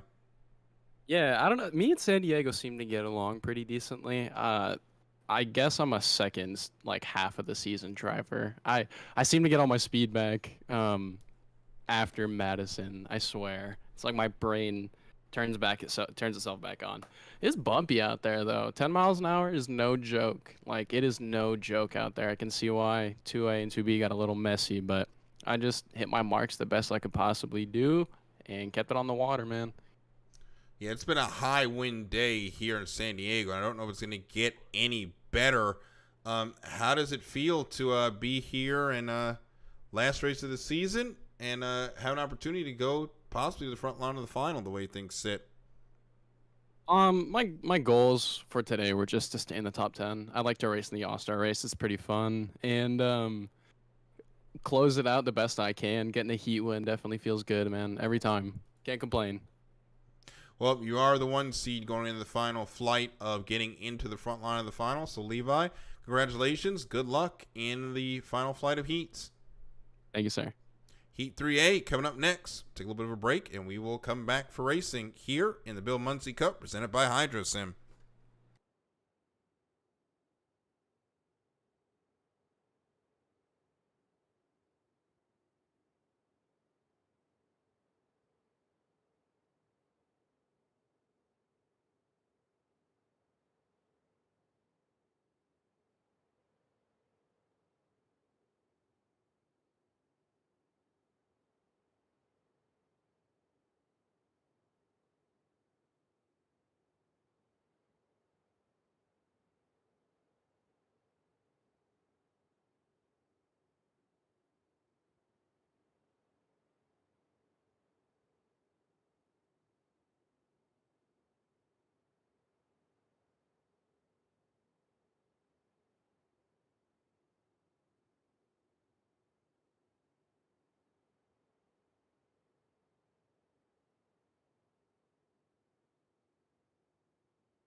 So we did get news that Elijah Smith has decided to pack up and head back to Maryland early. His season is over. He is withdrawn from the rest of the night. But we are now on Heat 3A, last qualifying flight of season number 6. And the winds, they will not let up. We are now at 8-mile-an-hour winds coming out onto the water. These are your drivers in the heat. We will start with Pete Lacoste in the peer pressure. Pete currently sitting on 209 points. He had a disqualification in Heat 1C, qualified in 6th spot, and finished 4th in Heat 2A. So not a great run for Pete Lacoste tonight. He's near the bottom of the standings. Needs a good finish and help to get into the Connie. Mickey Washburn currently 5th with 595 points. He's been a 2nd and 3rd today after qualifying in the 3rd spot. He's currently sitting on 635 points. He needs a good finish here, and then he's got to cross his fingers as DJ Miller will be on the water in Heat 2C. Next up is Scott Witherall in the Viagra. Scott finished 2nd in Heat 1C, but then backed that up with a disqualification in Heat 2A. After qualifying 7th, he's on 330 points. Witherall on the 13th spot.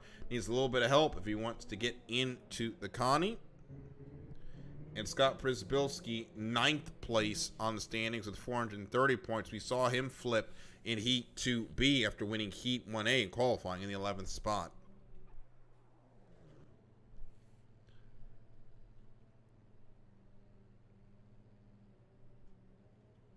This heat is also supposed to feature Tim Johnson. Not sure where Tim is, though. Hopefully he will be on the water. As long as he gets onto the water before 1 minute, he will be good to go. But now the boats make their way around. This is the last qualifying heat of the year. Last opportunity to pick up points not involved in a winner-take-all heat. As after this, the only way you will get points will be the winner-take-all final. As Scott Przybylski floats down towards turn number 1. Everyone looking for those last few bit of points to make this season end on a happier note as we get ready to end season 6. As Scott Przybylski drifts into turn number 1. Mickey Washburn now joining Scott Witherall. And now he's going to pass Scott and head down into turn number 1. So now 38 seconds from the 1 minute pin. Washburn now comes in. He's going to cut in front of Scott Przybylski. Look to see who joins him on the outside. Scott Witherall has caught up. He's going to get in front of the U36 for 20 seconds from the 1 minute pin. They'll keep their feet in it as we get ready for the start. Who's going to get the best getaway? It looks like it's going to be Scott Przybylski. There's Pete Lacoste on the outside. There's Neil Dismang as well as they come through turn number 1 at 3 seconds, 2 seconds, 1 second. Mark! Good score up. Fight for lanes begins.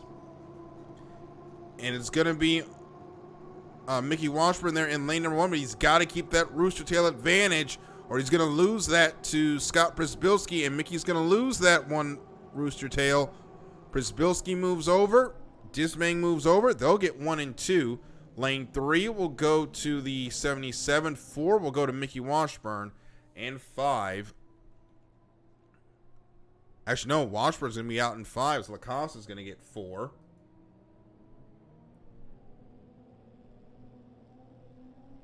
And sorry, I misspoke earlier. Tim Johnson is not in this heat. As they come around turn number 2. Let's turn them loose in Heat 3A. They're a little bit early off of turn number 2, but they'll come to the attention of the starters under 10 seconds until this go. Make that 5, 4, 3, 2, 1, mark.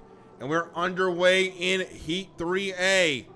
And it's actually Scott Witherall from lane number 3 that gets a good start. Also a good start for Scott Przybylski in lane number 1. The outside start again doesn't help Mickey Washburn, as he's only going to be in the 4th spot as they come through turn number 1 for the first of 3. So Scott Przybilski in his home race, the game maker, leading the way, but he's got the U77 to his outside. Scott Witherall, his best race so far of the night, and they are deck to deck, heading down towards turn number 2 as the Viagra keeping pace with Przybilski as they head into turn number 2, and there's a boat. 2 boats just came together. Dismang and Pete Lacoste came together. We saw that in the skid fin spray, and the miserable night for Pete Lacoste continues as we start lap number 2 with Scott Przybilski leading the way, but he's got Scott Witherall out there in the Viagra charging as they head towards turn number 1. Witherall only back by about a third of a rooster tail, and then it's a half a rooster tail back from Witherall to Washburn as they come through turn number 1 and down the back straightaway. Witherall looking for a heat win tonight. Przybilski looking for his second and a chance to lock himself into the front line, get himself into a position to be into the front line of the final with a little bit of help as they head towards turn number 2. Witherall keeping close with Przybilski and keeping him honest while the 9 is riding in third. Pete Lacoste was able to continue. He's a distant 4th, though, as we start the final lap. Przybilski, right side of your screen. Jiff presents Mr. Pringles, controls the race with Scott Witherall in second in the Viagra and third. Mickey Washburn in the Miss Coca-Cola. As Przybilski looking to end tonight with 2 heat race wins, while Witherall looking for his first heat race win in quite a while as they exit turn number 1. Witherall charging through turn number 1, but he lost a lot of bolt lengths exiting that turn as Przybilski leads, but Witherall's got a lot of speed on the outside as they head down towards turn number 2. Witherall nearly deck to deck, and Przybilski's gone over, and he nearly took out Scott Witherall with him. So Witherall kept the pressure up. Przybilski's going to have 2 DNFs. That's going to end his night. Mickey Washburn will end up second, but Scott Witherall in the Viagra will win Heat 3A. 300 points going to go to Mickey Washburn in the U9 Miss Coca-Cola. And Pete Lacoste is going to be a huge, actually, I would say he's going to be eventually a huge beneficiary of that. He hit a buoy, I believe. So he's going to have to make another lap around, but he's going to end up in the 3rd spot. So as Pete runs his penalty lap, here are your results on the screen.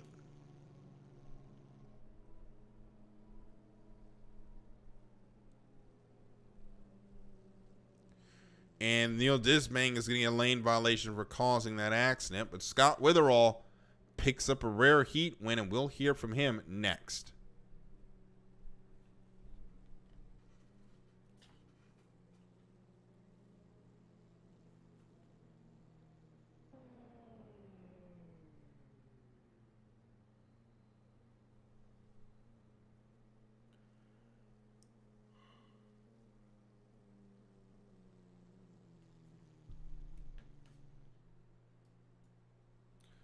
So Scott Witherall, the winner of Heat 3A. And Scott, I thought we'd be doing this a lot more this season, but you pick up a heat race win, but that one looked scary as the Jiff presents Mr. Pringles nearly made contact with your boat as he went upside down.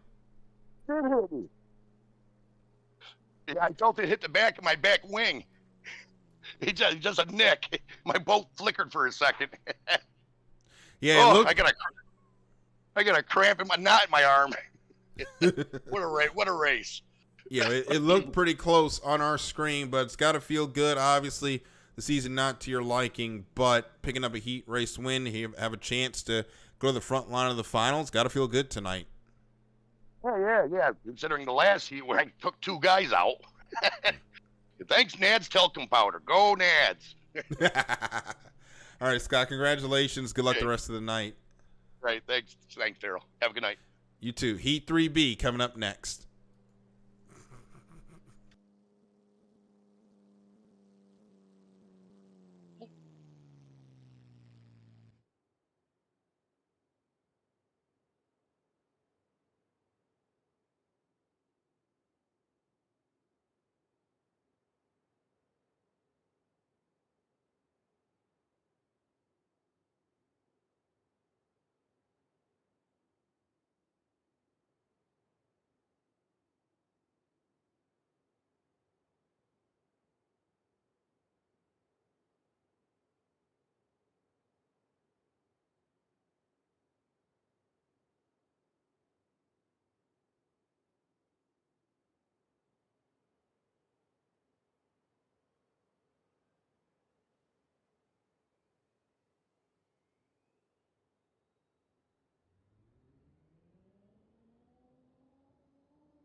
penultimate race of the night. Sorry, penultimate qualifying heat of Season 6. Now out on the water, Heat 3B. This will be 4 unlimited hydroplanes on the water as Elijah Smith has withdrawn from the night.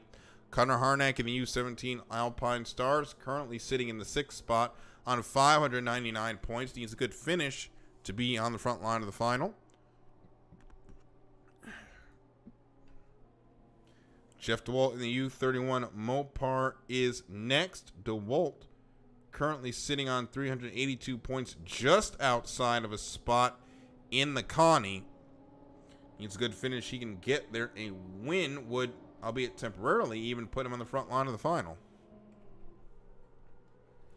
Nick Kish, the U-90 Easton Eagle, currently sitting in a respectable 9th place.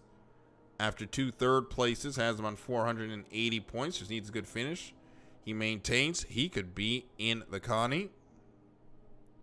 And Scott Garner in the U-60 A&W Root Beer on 368 points. He needs a good finish to be in the Connie tonight.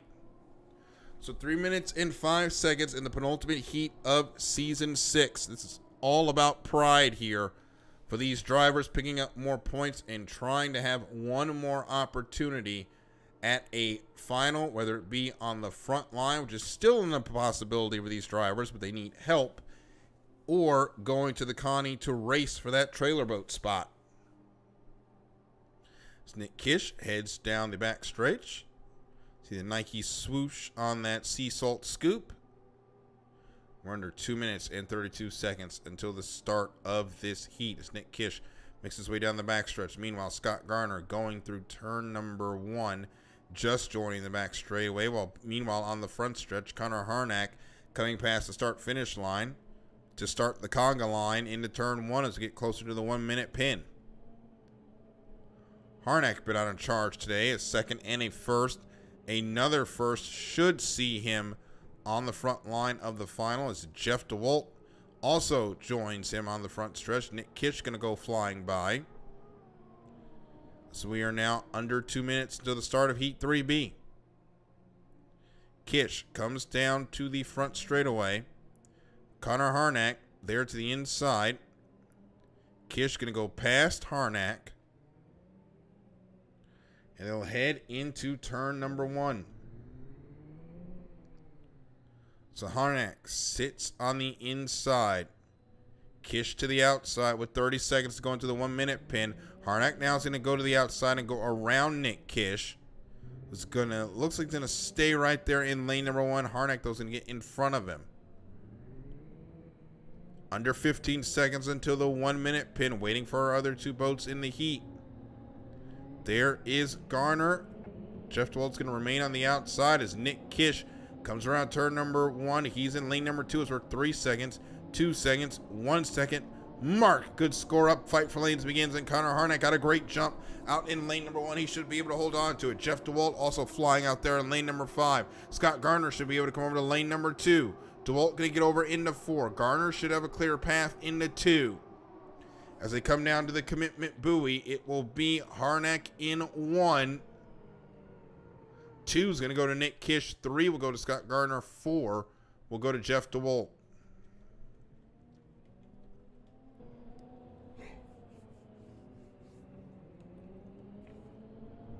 Second phase of the start oncoming. Scott Garner going to try to get a jump through turn number 2 as we're 20 seconds until the start of Heat 3B. Nick Kish coming to his inside. They are way early as Scott Garner is going to draw them up. He's going to have to wait on it as he get ready to turn them loose for Heat 3B. Nick Kish can lead him across the line as we're at 5 seconds. 4, 3, 2, 1, mark. And it's a great start for Connor Harnack, who hit that start with full speed. Nick Kish, Scott Garner both had to lift their feet. They were both legal, but Nick Kish is going to drop to a distant third as Connor Harnack leads off turn number 1. So it's Harnack, Garner, and Kish, your top 3. Jeff DeWalt in the 4th spot. Actually, Jeff DeWalt's down in 3rd as Nick Kish has fallen all the way back to 4th. As Connor Harnack looking for heat race win number 2 of the night as Scott Gardner moves over into lane number 2. Harnack has the lead. Nick Kish going to lose lane number 2. He's going to have to go to the outside if he want, or ride in the slop of the 2 boats in front of him, as Jeff DeWalt is now up to 3rd. They exit turn number 2. Harnack has the lead by about a full rooster tail here in Heat 3B. They'll come to the start-finish line to start lap number 2, and it's Connor Harnack of the Alpine Stars red with the lead, but Scott Garner is challenging him, and Scott Garner is actually going to get the lead heading down the back straightaway. 3rd is Jeff DeWalt. 4th is Nick Kish as they head into turn number 1, and Harnack retakes the lead. Garner there on the outside.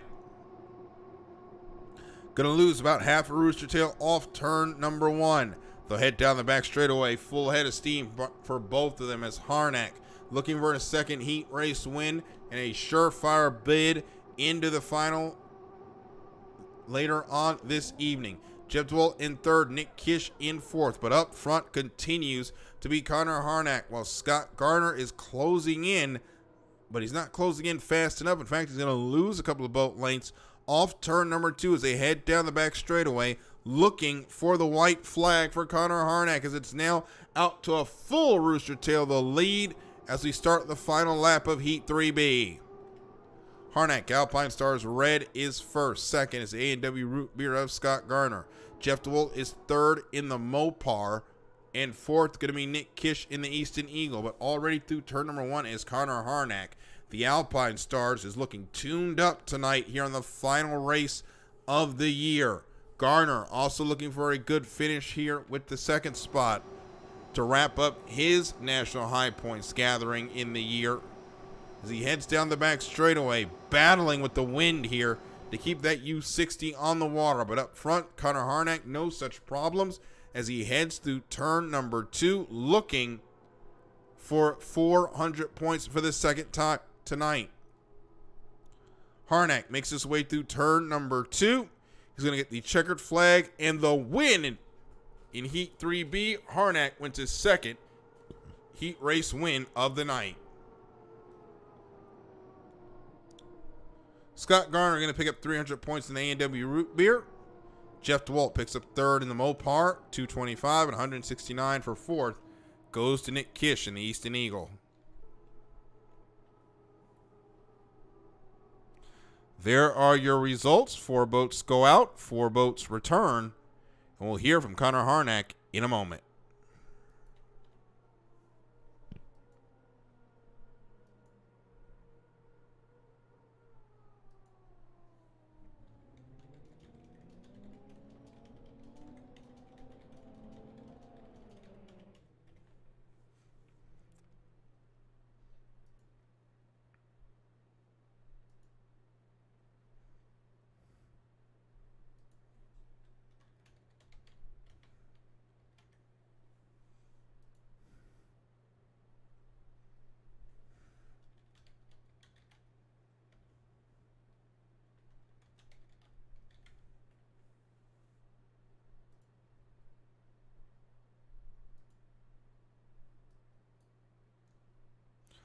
Connor Harnack ends the night with 2 straight heat race wins. Connor, that's got to feel good to wrap up the point scoring portion of the season with 400 more points.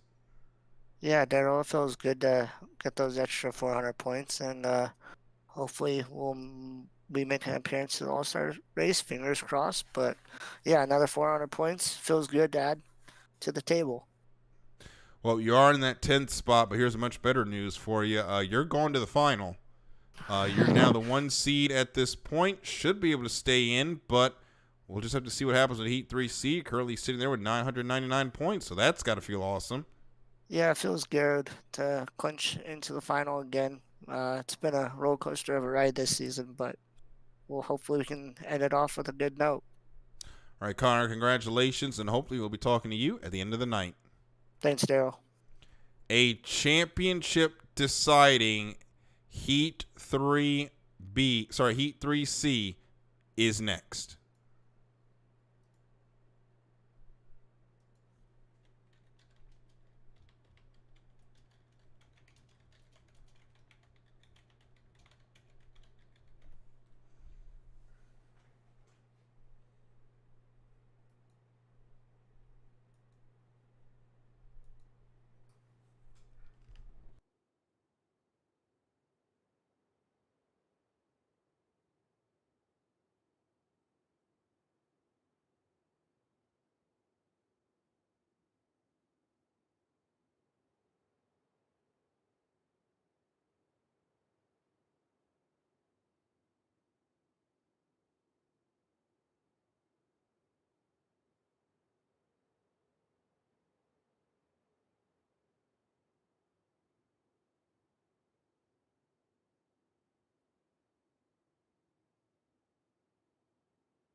It's all going to come down to this, the final qualifying heat of Season 6.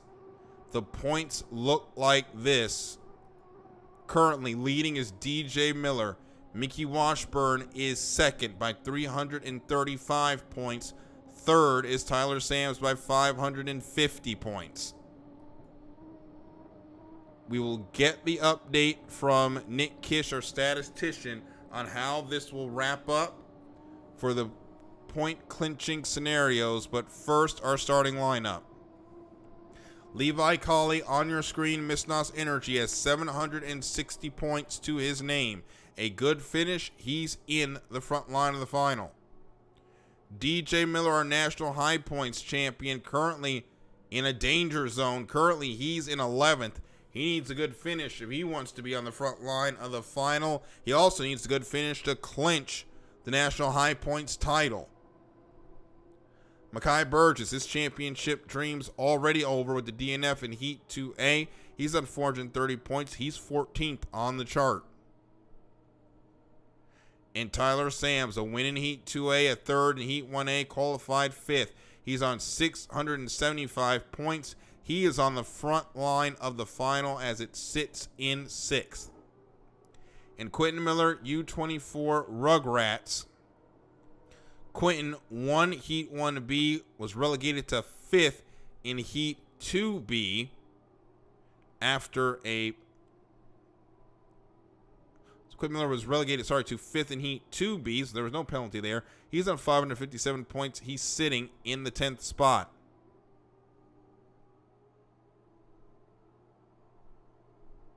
And already we've got a 1-minute penalty on Quentin Miller for cutting the DMZ.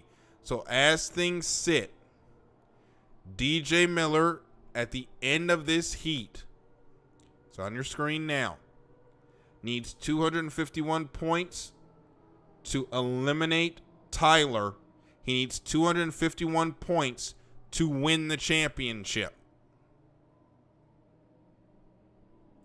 So Miller has to win this heat, and Tyler would have to finish no better than a 4th to secure another title for DJ Miller. If not, it goes to the final heat. Last winner actually in this heat is Tim Johnson in the U50. The Miss Tri-Cities qualified on the pole, 2 second places. He's on 700 points. Tim is in good shape to make the final. Just needs another second, and he'll be on the front line. So they come down towards turn number 1. DJ Miller needs a win, and he needs Tyler Sams to finish no higher than 4th.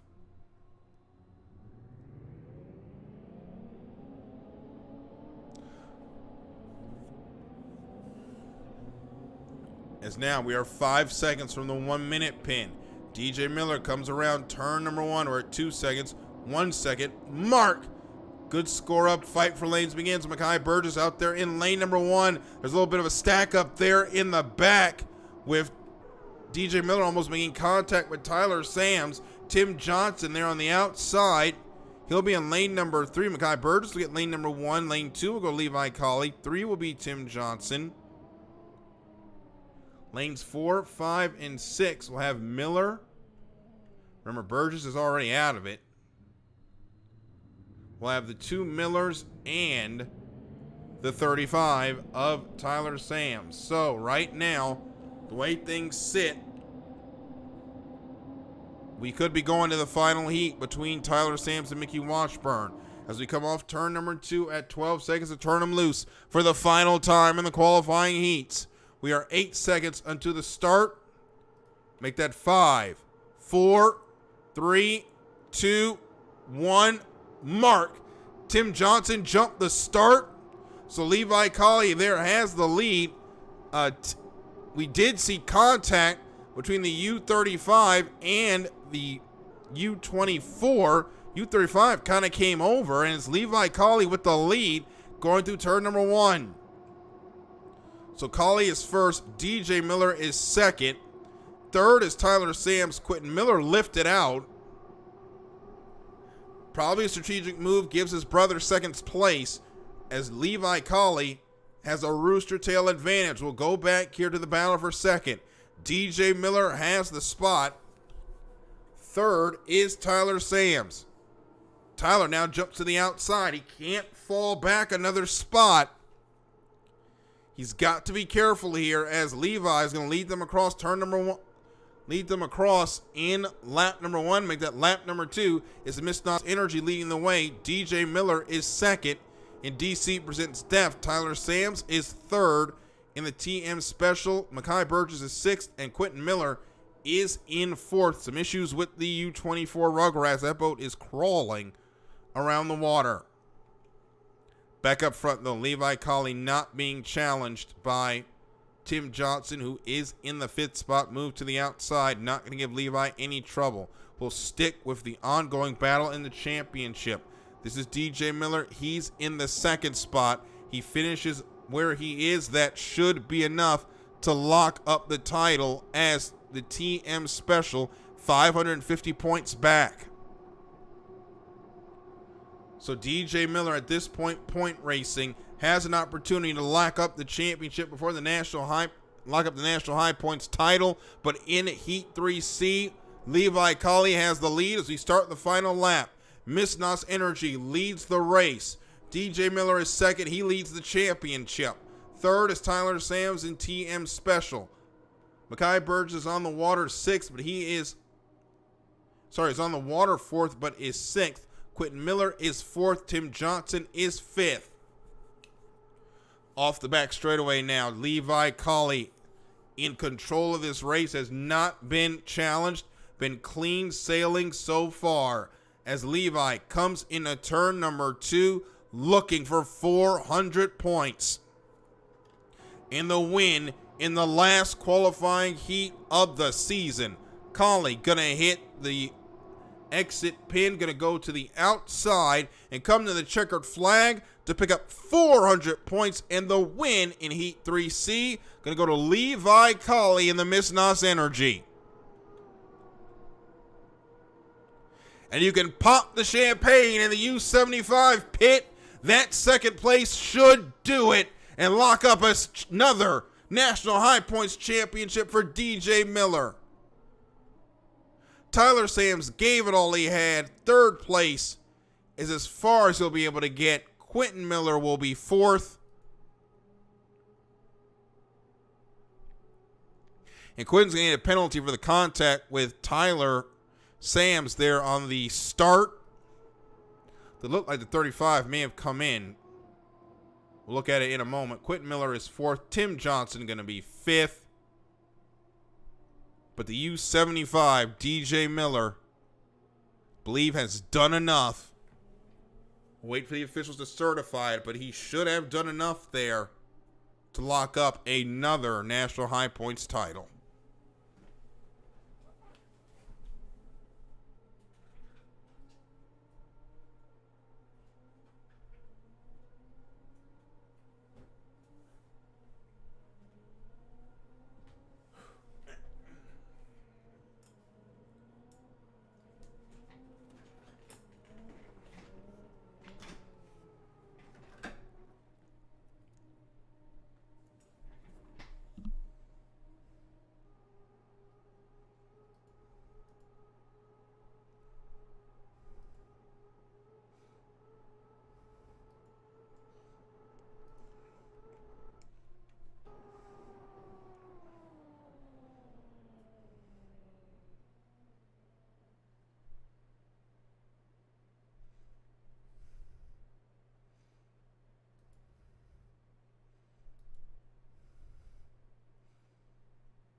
So the officials, we will wait for them to certify the heat.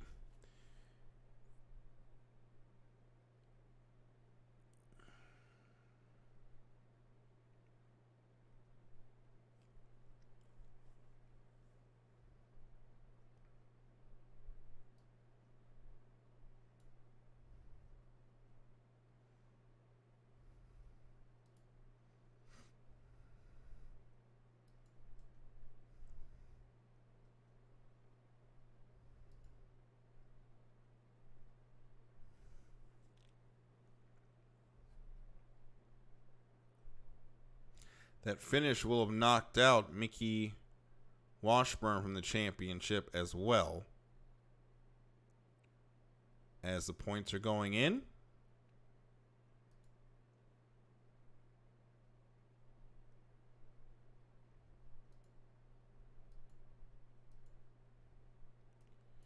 When we wait for the points to go in, we'll talk to Levi Colley, the winner of Heat 3C. And Levi, this racetrack seems to agree with you. It's been very compliant, honestly. It's been a good night. I have nothing to complain about. I've just been doing my due diligence, staying in the inside lanes, and running everybody down the best I can, man. I didn't really have any problems getting that inside. I mean, everything worked out the way I wanted it to, and now we got a front line on the final. So maybe we can come back for a third interview tonight. That'd be awesome. It's always nice hearing from you twice. Yep. So how would it feel to wrap up this season with a win? Oh man, to get a race win would be the only goal I'd had this season. I wanted to stay inside the top 10, but ending it off with a win, man, that would be awesome. That would probably be the highlight of my season. I could not lie. It would just crack everything off with a bang, man. All right, Levi, congratulations and good luck in the final. Thank you. And the championship appears to be going on to the final heat of the night, as DJ Miller has been assessed a penalty for cutting off Mekhi Burgess. And that is going to make things very interesting because DJ Miller may not make the final. So we're going to have to see how this sets up. As Quentin got a penalty for hitting Tyler Sams at the start, and DJ Miller got a penalty, a lane infraction as well. So we'll wait for these points to total up, and we'll go from there.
So we've got several challenges going at the moment, given what's going on right now and how important these points totals are.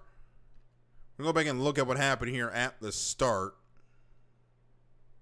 First, it was at the 1 minute pin. We'll go back and look at that first while we wait. And we're looking to see if the U75 had enough overlap on the U91. There's U75 there to your inside. It's actually coming to the 1 minute pin.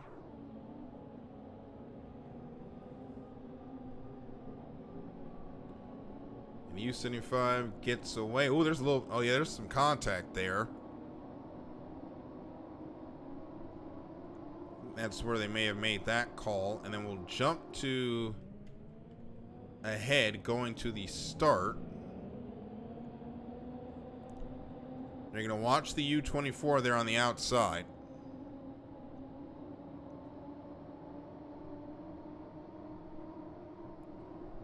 So watch Tyler Sams, the blue and red boat in lane number 4 and lane 5. The U24. The U24 just comes down and clobbers the U35. That gets him in front of the U91. So that was an open and shut case there on the U24. Didn't see where the penalty was on the U75, but we're going to sit tight take a little bit of a break. And when we come back, we'll have this decided and see where we are going in the national high points, which could have a dramatic swing in the final heat of the night. Sit tight. We'll be right back.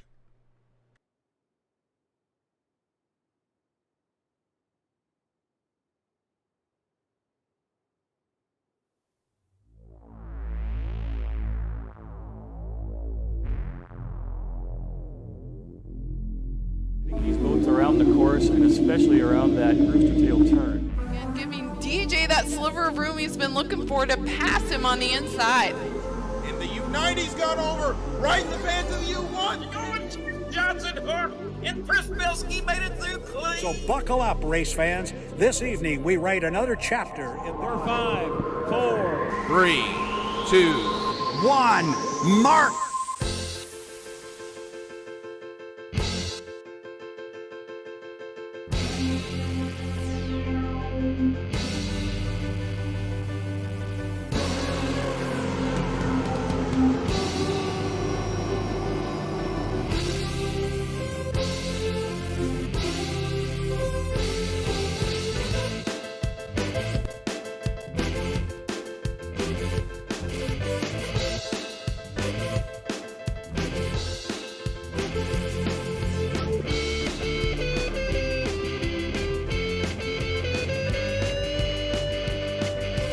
From San Diego on Mission Bay, the Saturday Night Hydro League presents the 2024 SNHL Bill Muncey Cup, brought to you by title sponsor HydroSim, the free online hydroplane racing simulator.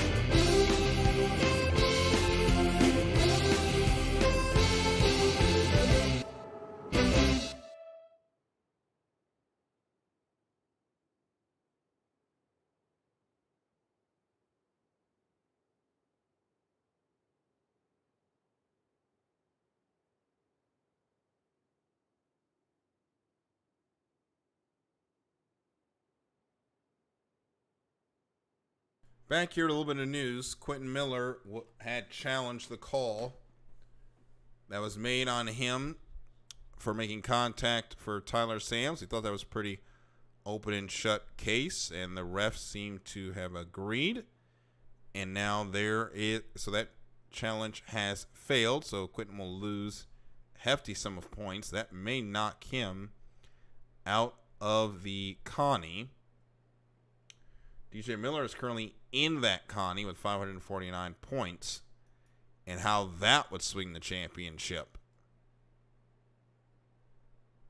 We will wait, as we are waiting to make these points official and move on to the winner take all heat. So sit tight. We'll be back to racing momentarily.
both challenges by the Millers have failed. That has put the championship on its head. Mickey Washburn and Tyler Sams are still alive going into the final. Both of them are in. DJ Miller will have to race his way in through the Connie. And after that, he's going to have to hope, because for the first time tonight, and first time in quite a long time all season, the championship is no longer in the hands of the DC Presents Deft.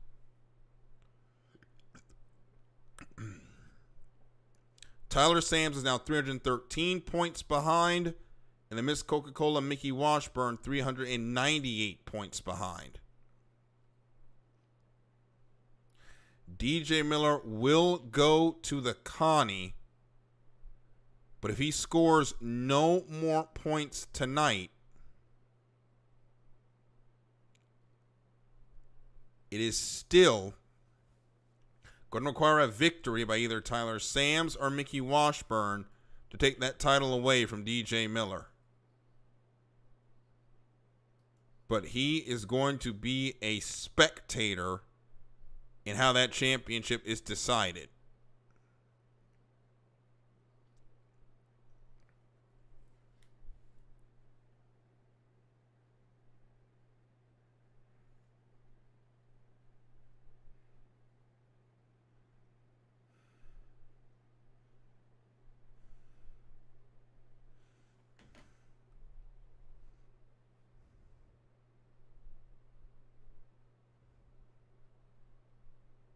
Connor Harnack is out to withdraw, so that's going to put Scott Garner in the front line of the final.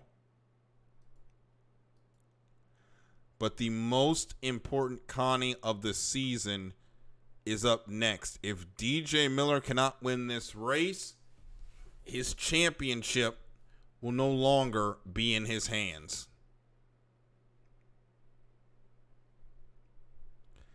And how that would change the night.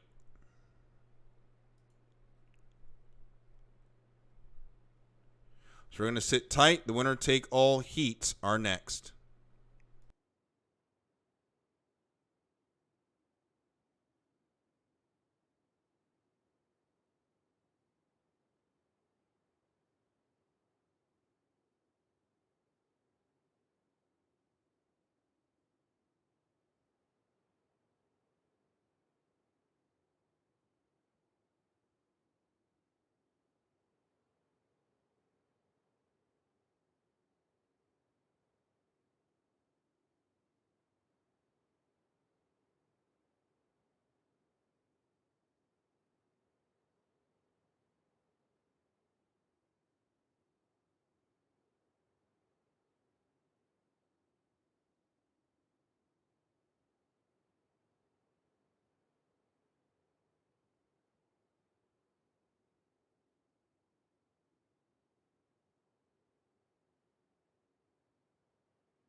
So it just met with the officials to get an explanation on the calls. The call that was made on DJ Miller, it was determined that there was room to the inside of the U75 for the U91 to get to the inside, and they ruled that the U75 crowded the U91 coming around to the 1 minute pin. That was the reason for the penalty.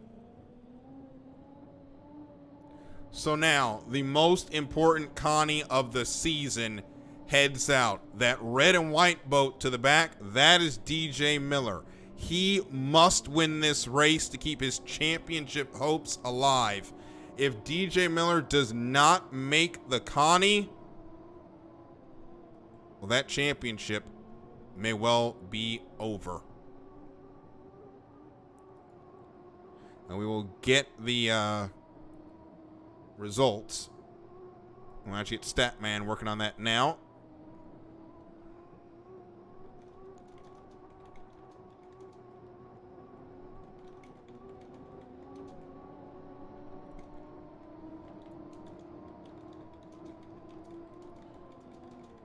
While we do that, we'll see the other starters in this heat. There's Mekhi Burgess to the outside. There is Nick Kish in the Easton Eagle. Quinn Miller in the Rugrats. He also lost his challenge. While Jeff DeWalt in the Mopar comes across start-finish line. Jeff has had a nice, consistent, quiet night, while Pete Lacoste, rough night, though. He gets into the Connie. How would a win here lift his sails in what has been a hard night for this U37.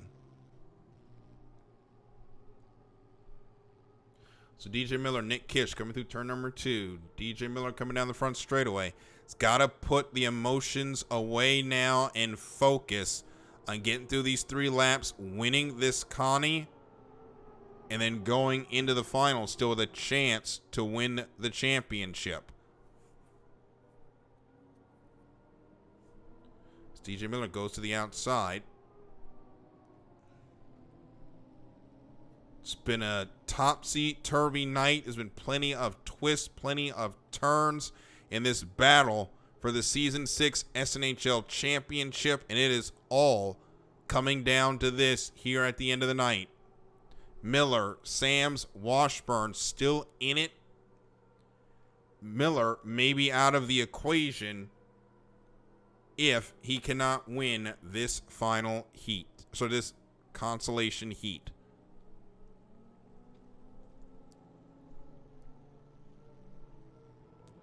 So Nick Kish comes across start-finish line.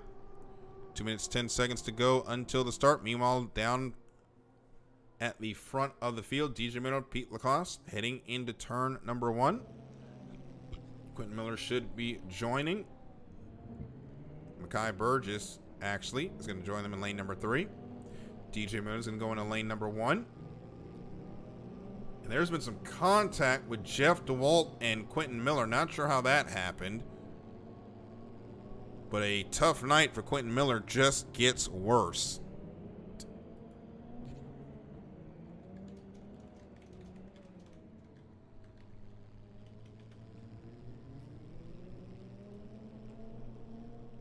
So Quentin Miller's now gotten free of the 31. We're 25 seconds to the 1 minute pin. DJ Miller's in lane number 1. Jeff DeWalt now free of the 75. It's going to go to the outside. And Scott Przbilski is your alternate for this heat, but it doesn't look like he's going to be in this race. So we're 5 seconds to the 1 minute pin. Now, the most consequential fight for lanes of the season starts now. DJ Miller did not get a good start.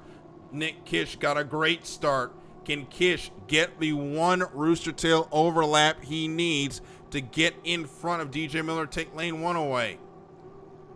And Kish not going to get there. So it'll be Kish in 2. Miller's going to hold on to 1. 3 will be Pete Lacoste. 4, Quentin Miller. Mekhi Burgess, 5. Jeff DeWalt in 6.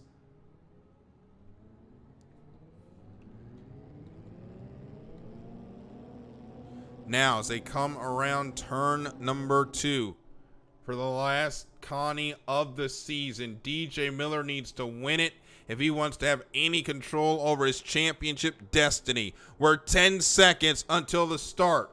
Make it 5 seconds. 4, 3, 2, 1, mark. And we are underway in the Connie. Jeff DeWalt got a great start. Nick Kish did not get a good start. DeWalt's going to lead down to turn number 1, but it's going to be Nick Kish in there in lane. Sorry, not Nick Kish. DJ Miller at lane number 1. He's going to have the opportunity to take the lead away, and he will take the lead away off of turn number 1. So it's DJ Miller with the lead. He's got the opportunity to have a chance to fight for that championship. Second is Mekhi Burgess. Third is Pete Lacoste, but he's in the tunnel heading down into turn number 2.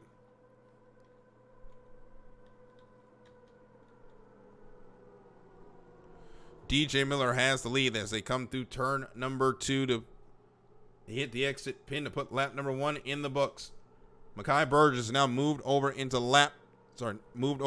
lane number 2 as we start the second lap with DJ Miller leading the way.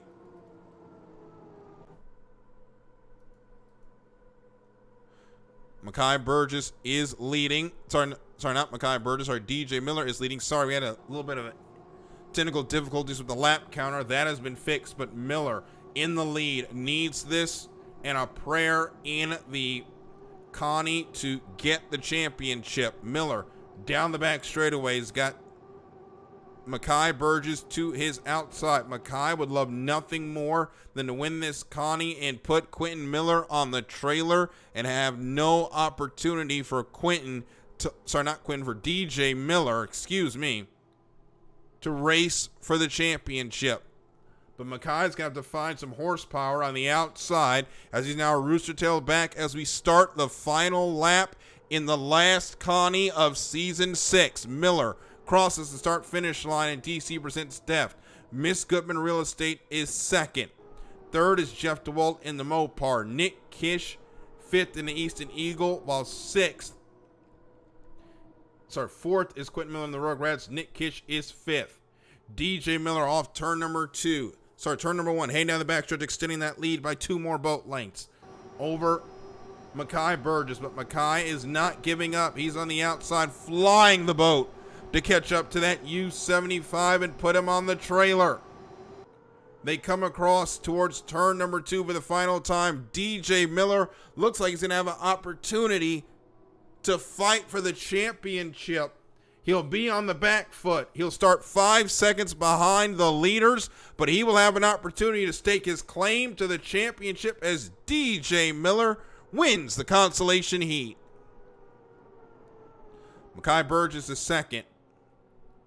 Jeff DeWalt and the Mopar going to come across in third.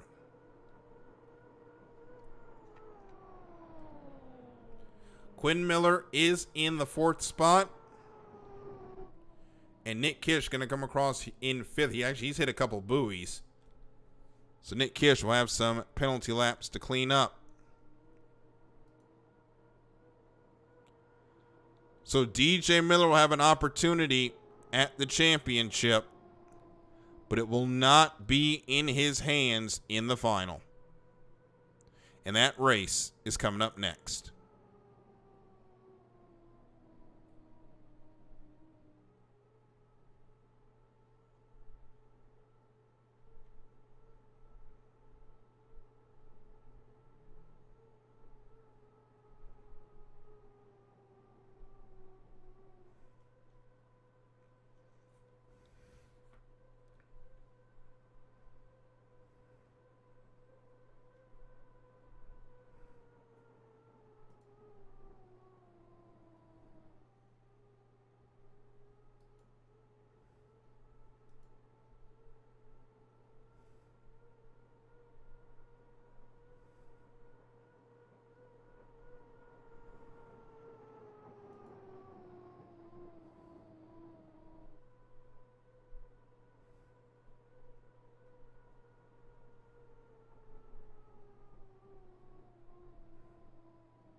Quinn Miller did get a lane violation for the contact with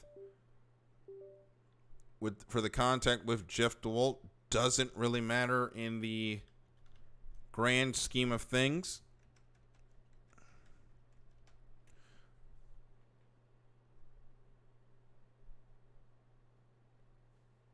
And Mackay is challenging DJ for moving out more than 3 lanes during the race. How that would change things.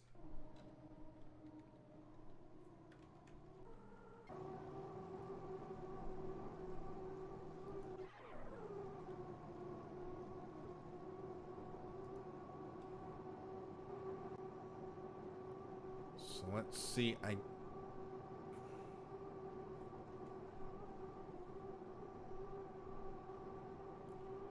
don't think he moves out enough.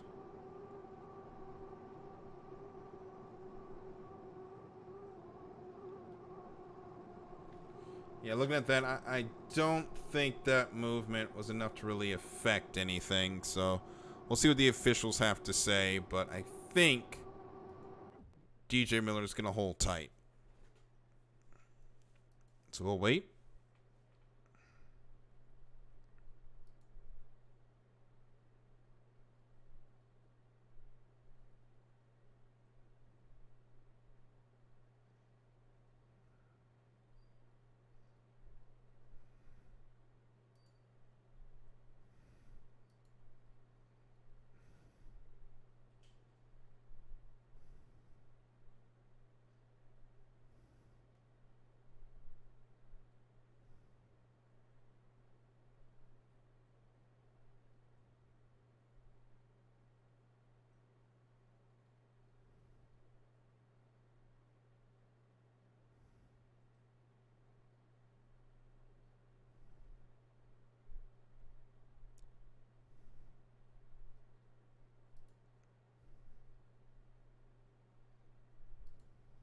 And the officials saw that the same way. DJ Miller only moved out 3 lanes. So that challenge is unsuccessful, and we are set for the final heat. Tyler Sams and Mickey Washburn, for both of them, the path is clear. Win the race, they are the champion. For DJ Miller,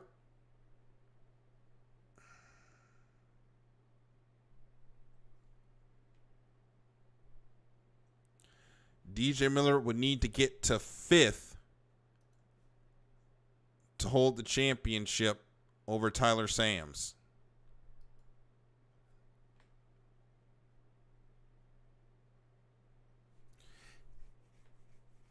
He would need to get to, actually, if either Mickey Washburn or Tyler Sams win this heat, DJ Miller must finish no worse than 5th to hold on to the championship. It is going to be spectacular. The final heat is next.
It all comes down to this.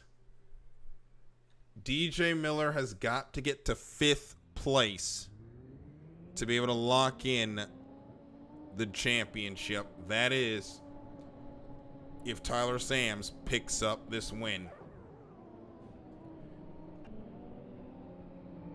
If Mickey Washburn or Tyler Sams win, DJ has to be 5th to hold on to the championship. If not, well, it gets a little bit, if they don't win, it gets a little bit more complicated than that. But for now, we're going to focus on the final heat. The championship comes down to this. Mickey Washburn on 895 points. Tim Johnson got here on 869 in the 5th spot.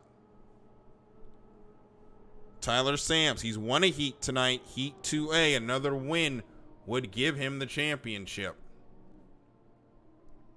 Levi Colley, the U0, our number 1 seed on 1,160 points, looking to play spoiler tonight. DJ Miller is out on the course. 63 points after a failed challenge, 300 points at 169. He had a lead of over 800. So he had a lead of close to 600. He's lost half of that tonight. And now, barring chaos into turn 1, he'll only be able to sit and hope.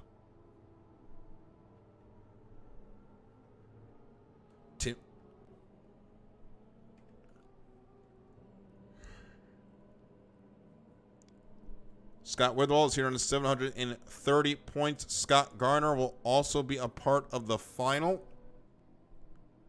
due to Connor Harnack withdrawing. Garner is here on 668 points. He'll be on the water momentarily. But now the nerves on the beach are palpable for the crews. You can only imagine what's going on in the cockpits of those boats. Everyone going over every scenario, every move that has to be made in the next 2 minutes and 30 seconds to guarantee them a chance at the championship. And the prayer is that at the end of 5 laps, it'll go their way. The wind is down to 5.5. It is going to be settled amongst the drivers as the wind has died down here.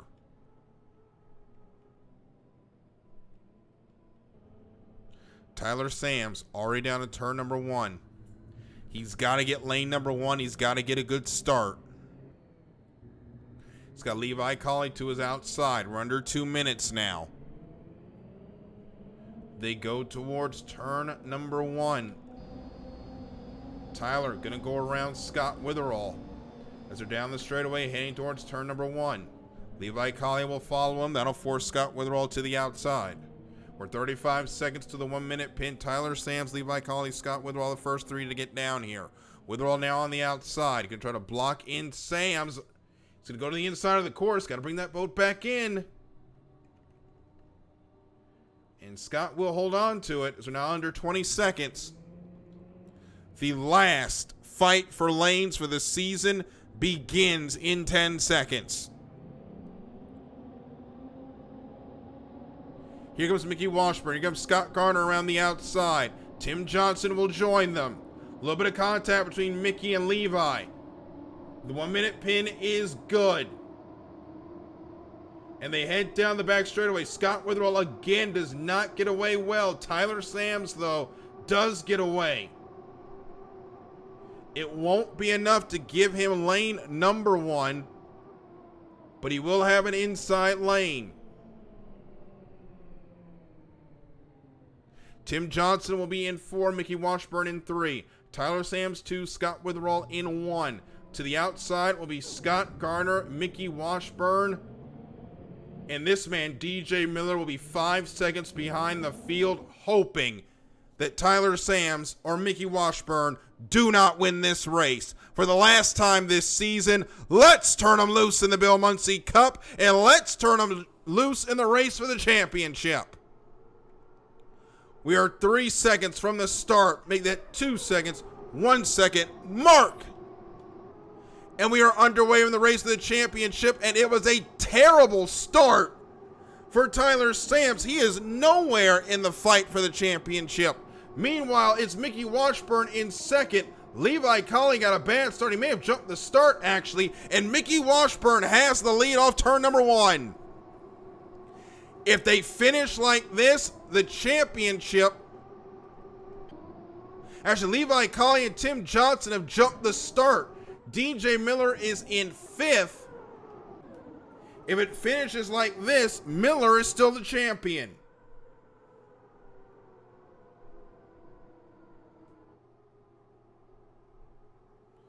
They come off turn number 2 for the first of 5. Mickey Washburn has the lead. The 2 boats to his outside have jumped the start. That was the best thing DJ Miller could see, because the way it runs now, he would still be the champion. Washburn heads into turn number 1. He's got no one around him that can really challenge him. Tyler Sams is in the second spot.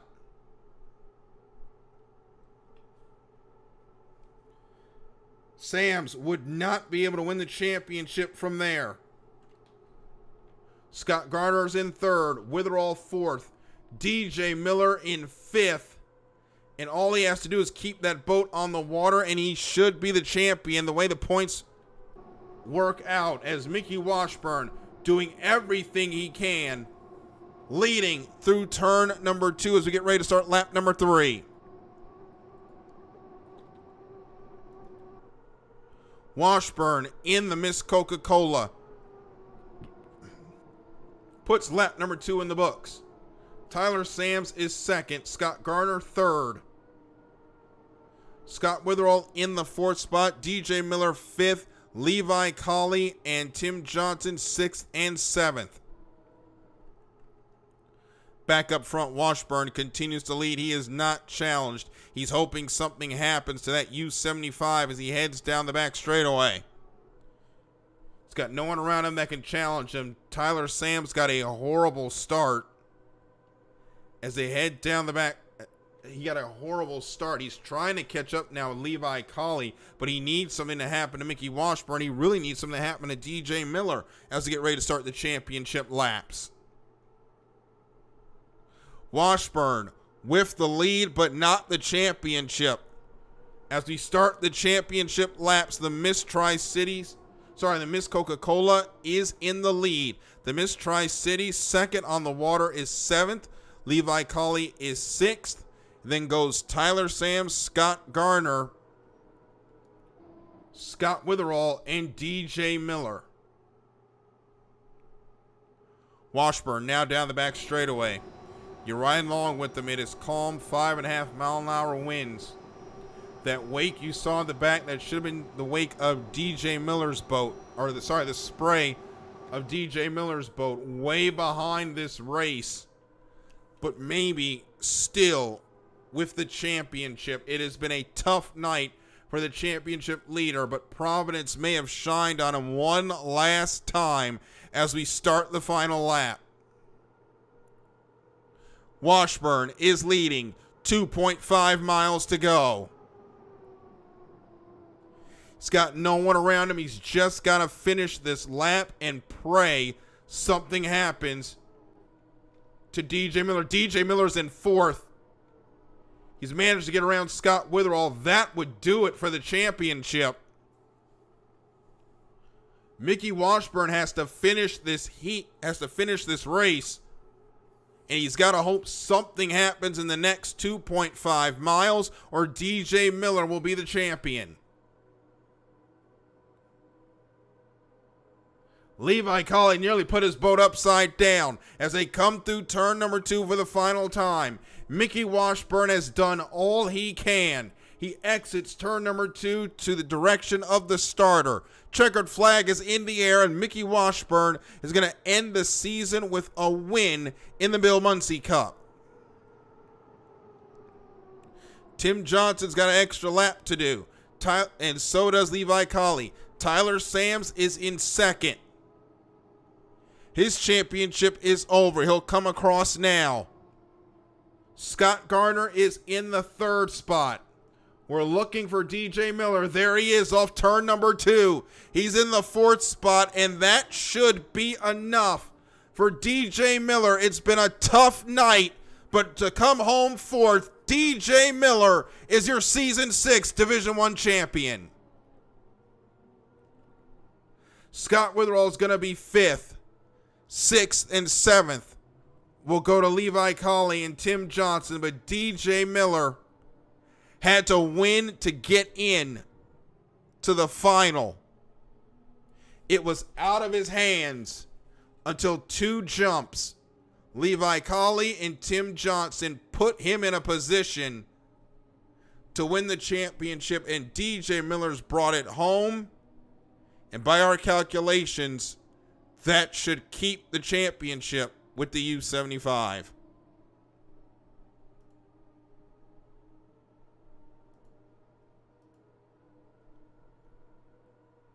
And it is official. By 167 points, DJ Miller is your Season 6 champion.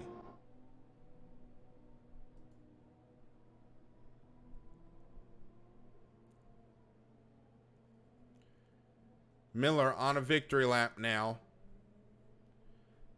as they come around.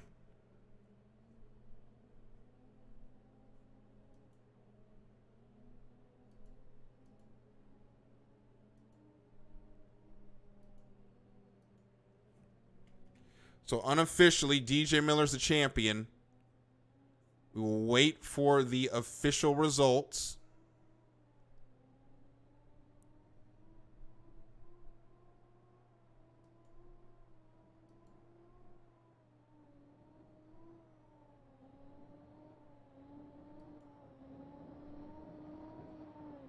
So DJ Miller makes his way around the course on this victory lap.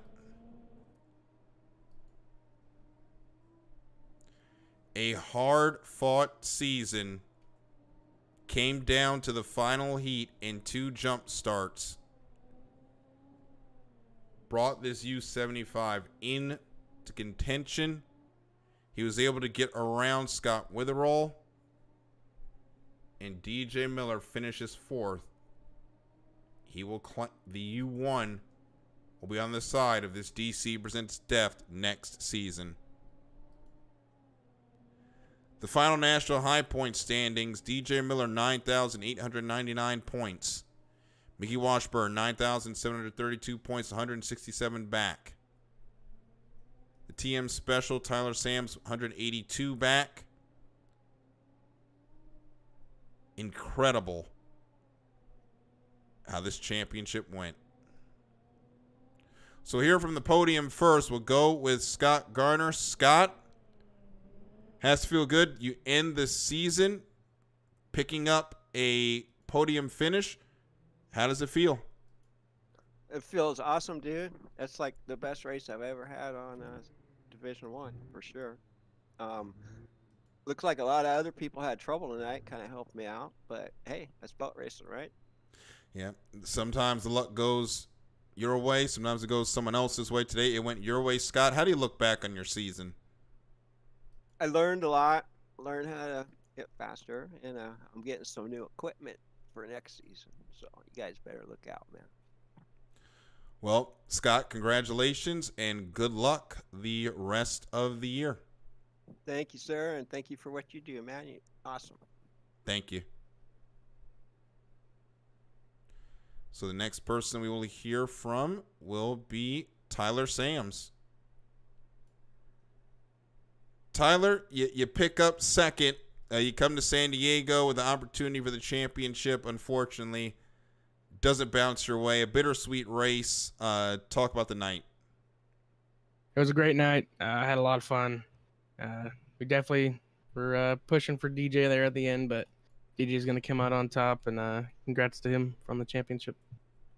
Yeah, it's got to feel good. You were in contention all night. You were in it all season long. You've proven you're one of the guys to watch when it comes to the championship here in Division One.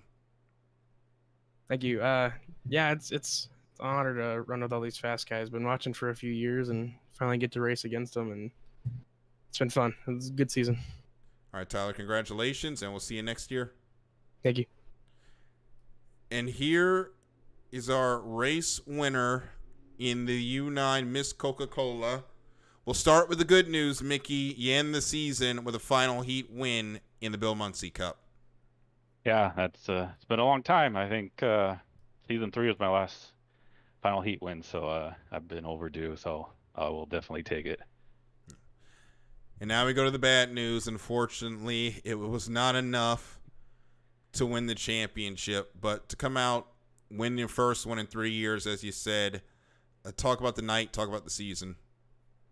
Yeah, I kind of struggled at the 1 minute buoy tonight early on, which kind of hurt me national points wise, but luck fell my way there in that final heat with getting at least lane 3 and then a couple guys jumping the gun and inside guys not hitting the start with speed. So I at least got to end it with a final heat win.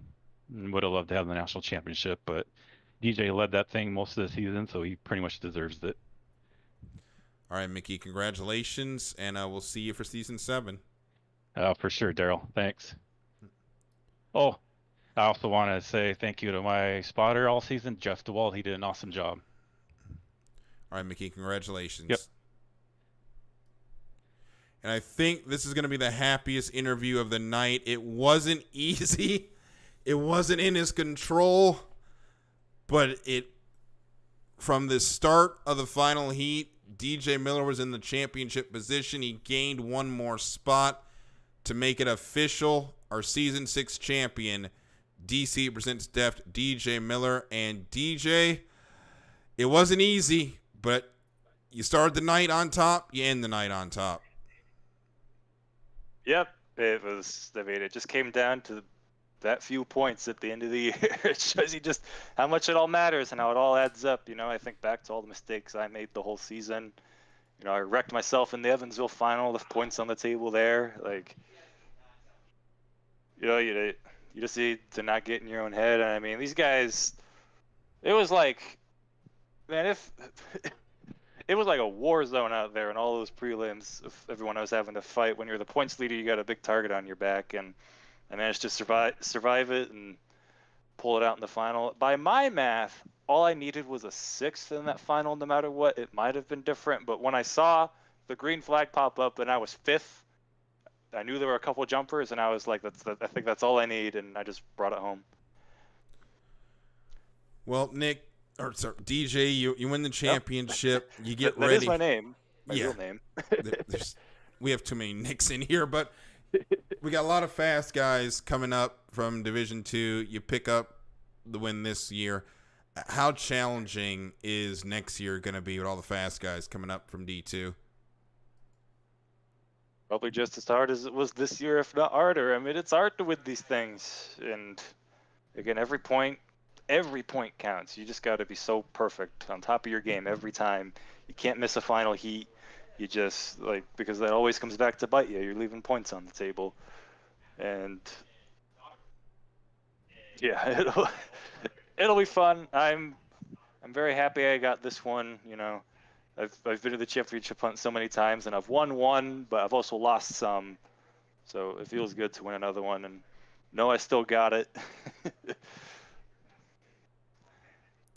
All right, DJ, congratulations. Go celebrate, and we'll see you next year. Yep, thank you, Daryl, and thank you again for everything you do, making us look as professional as possible, because we're all just a bunch of idiots playing video games, but, you know, you make us look cool. You're welcome. And I've had a lot of fun, so we cannot wait till next season.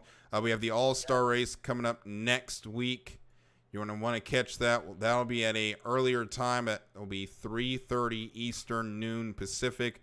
We get started with that, but season 6 is over. I want to say thank you to everyone that has watched this season. I want to thank all the officials we've had this year, the SNHL board of directors. Without them, we could not have made this season happen.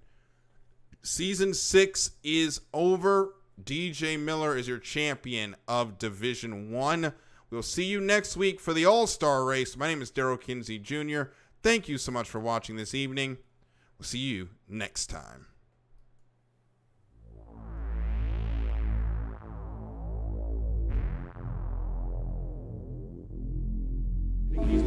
around the course and especially around that rooster tail turn. And giving DJ that sliver of room he's been looking for to pass him on the inside. And the U90's got over right in the pants of the U1. Johnson Hook and Prisbilski made it through clean. So buckle up, race fans. This evening we write another chapter in Par 5, 4, 3, 2, 1. Mark!